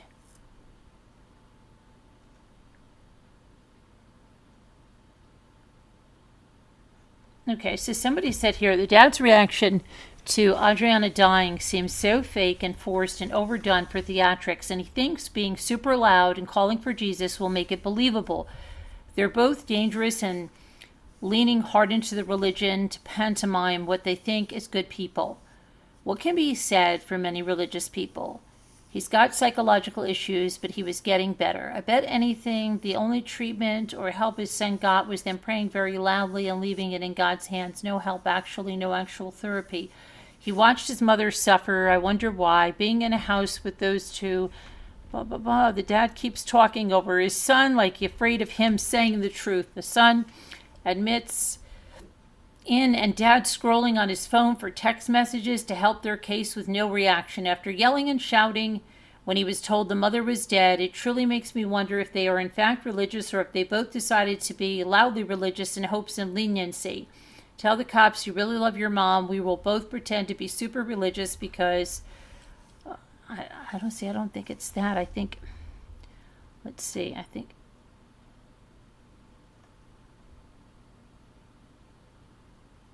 So somebody said if the gun was supposed to be secured and the kid was mentally ill in therapy on medication, should he have had access? I'm surprised the father wasn't found partially liable, an accessory after the fact. Somebody said, yeah, seems both the dad and the son have mental condition. The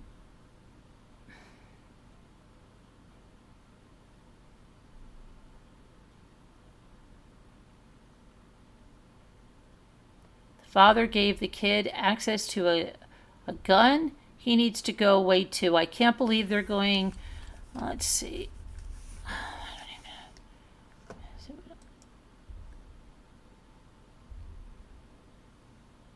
This almost looks like some sort of a terrible performance. First of all, doesn't anybody ask for a lawyer?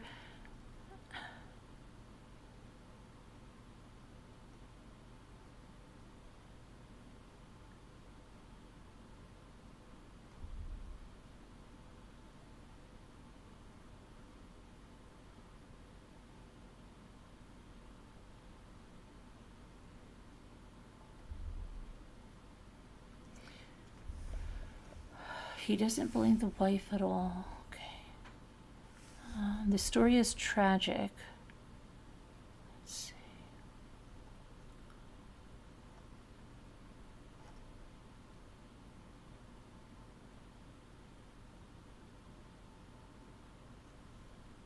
His dad mentions they're separated. The kid thinks the friend is to blame. I think the dad may have put him up to it.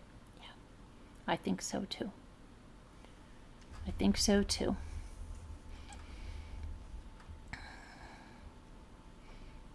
That's the way I feel. I think his dad used his son to do this. I think he groomed him to do this. Oh yeah, because he got the car. There's also pictures of the kid getting the car in that Instagram where he gets the new car. Right before this, like a few weeks before this, he gets the car. Let me see. Show you the car. I don't know why I didn't come up this time. Like I wasn't.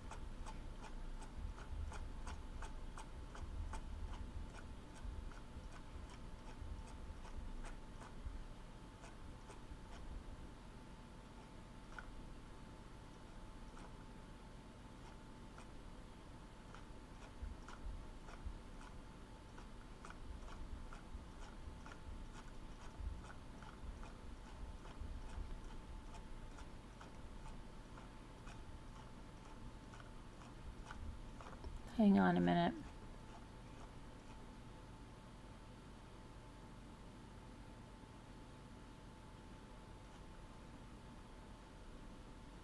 It's taking a minute to load up, but here we go.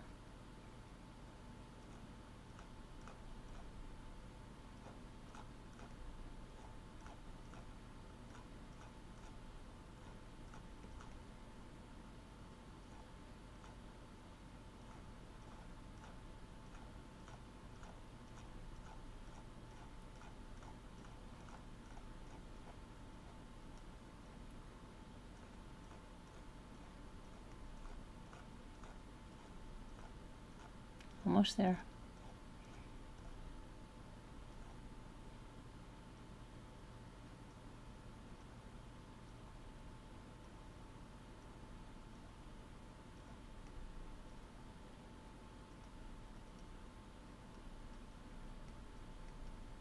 Okay, right here.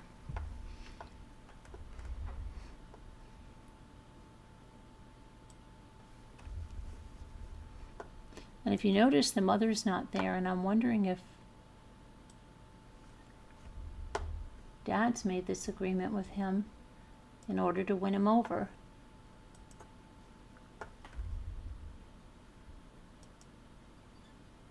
My boy and his new whip.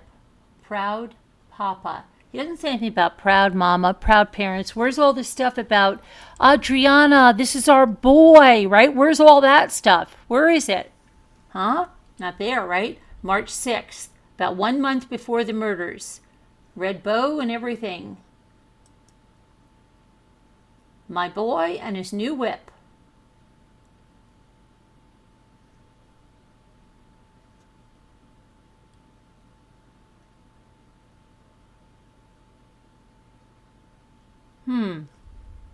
Interesting, right? There's no Adrianna, our boy, and nothing. Nothing like all that.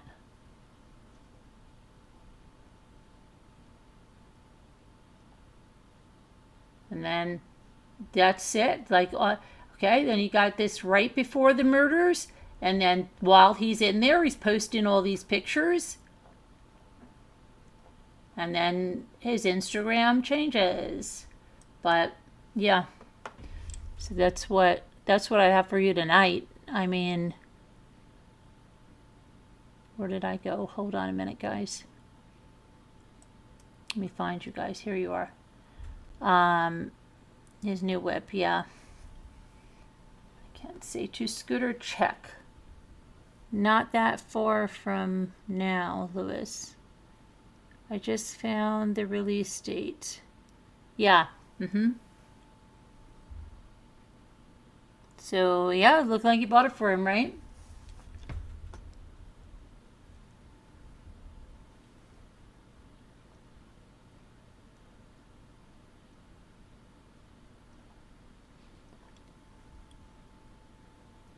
Everybody, please make sure you hit the thumbs up, please.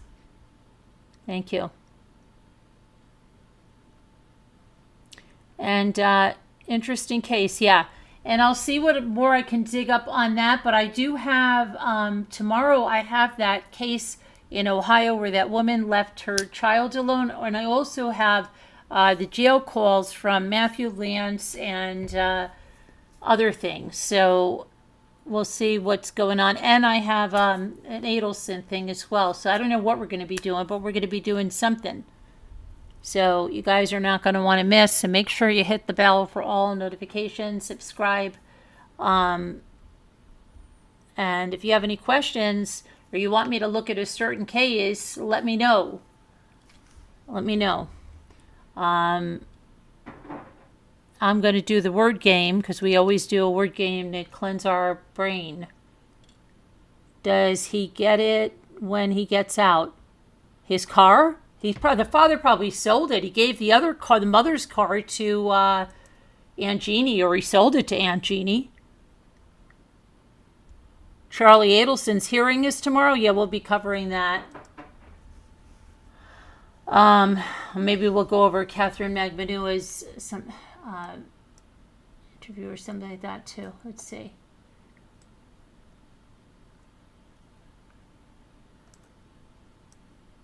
You guys follow the Ohlson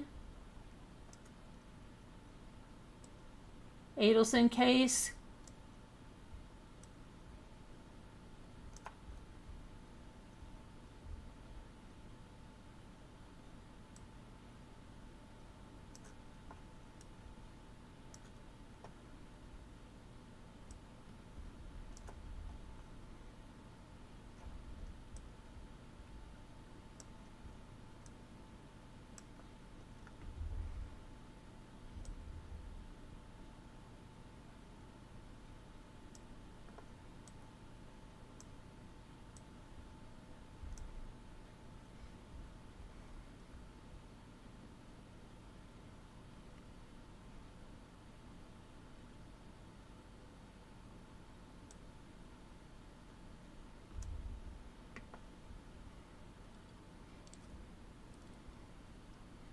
Let me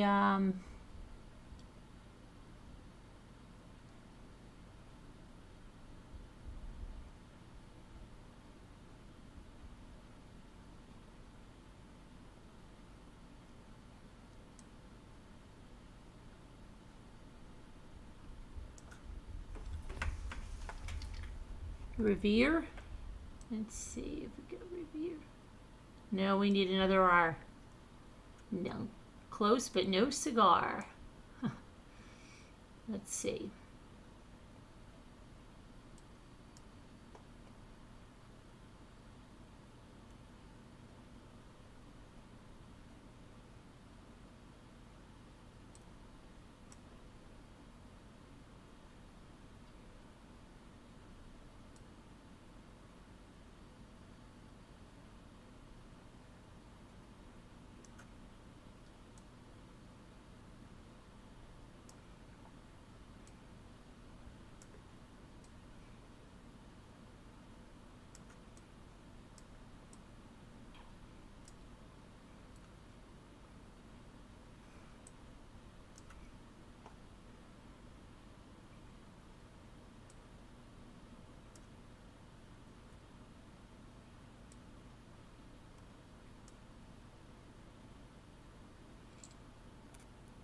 Nerve. Oh, yeah.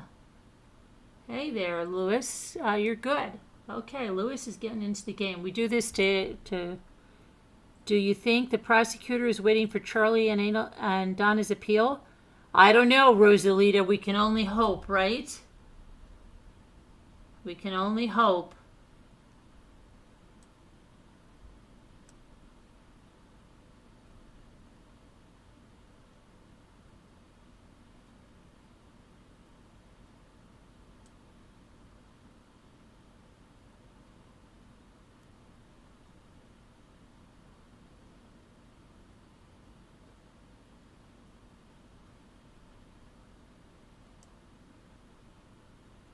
I don't know. Right.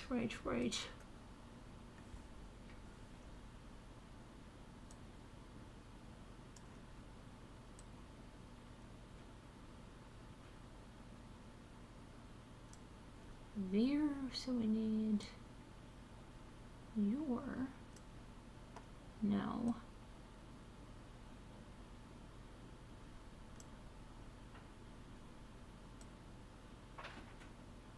Oh, very. That has to be very, very, very extraordinary.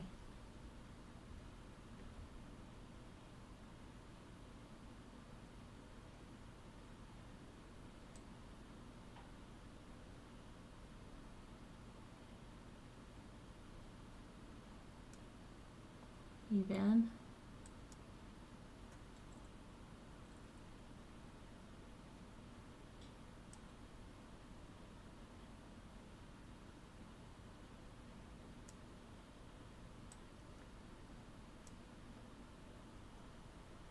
Oven. Okay, we just need one more and then we're done. Envoy. Let's see if that works. Okay, sounds like it might work. It does. Okay, we did it. We did it. Very good, everybody.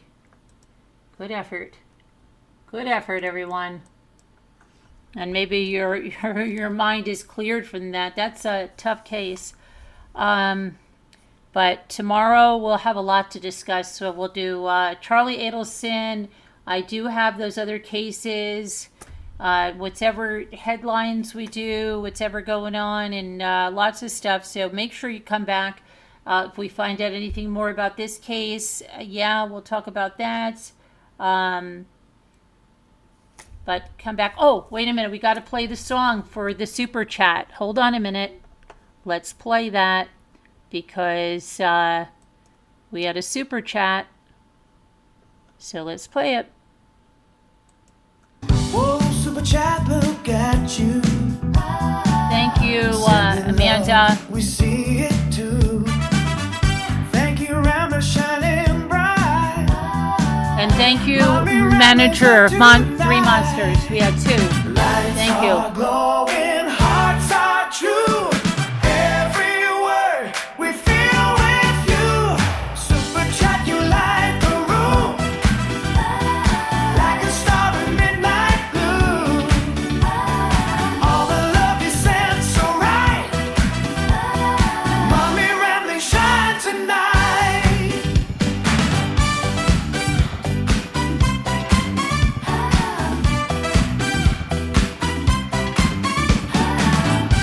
just like stars align, brightening the space of mine. Every gift you bring so sweet makes this moment feel complete. Lights are glowing, hearts are true. Every word we feel with you. Super chat, you light the room like a star in midnight blue. All the love you send so right. Army rambling shine tonight.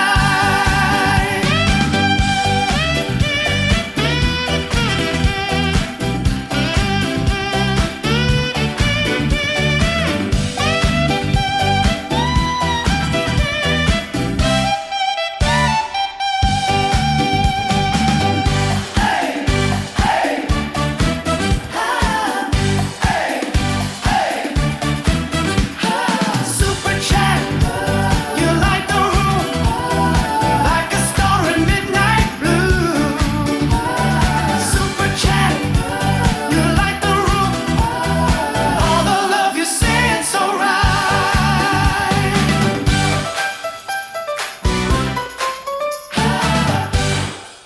Thank you. So thank you to Deanna, manager of Three Monsters, and thank you to Amanda. Appreciate you guys, and to all of our new people. We do have membership. If you consider joining it, we do movie nights. We do true crime documentaries where we go in and watch them in a Zoom and stuff. So think about that. If you're liking this community, we'd love to have you stick around. And please make sure and hit the bell for all notifications. But thank you, Lewis. I'll see you tomorrow. And everybody else, hope to see you back here tomorrow. We'll be doing something else. I don't know. You never know. We'll be doing a bunch of things, but all right. Thank you so much. And I will see you guys tomorrow. Prayers, love, kindness, and God bless. See you guys tomorrow. Stay well. All right. Goodbye, everybody. Let me see here. Let me see. How do I get us out? I got to go out this way. It was fun. I really enjoyed it tonight. Thank you guys for your interaction.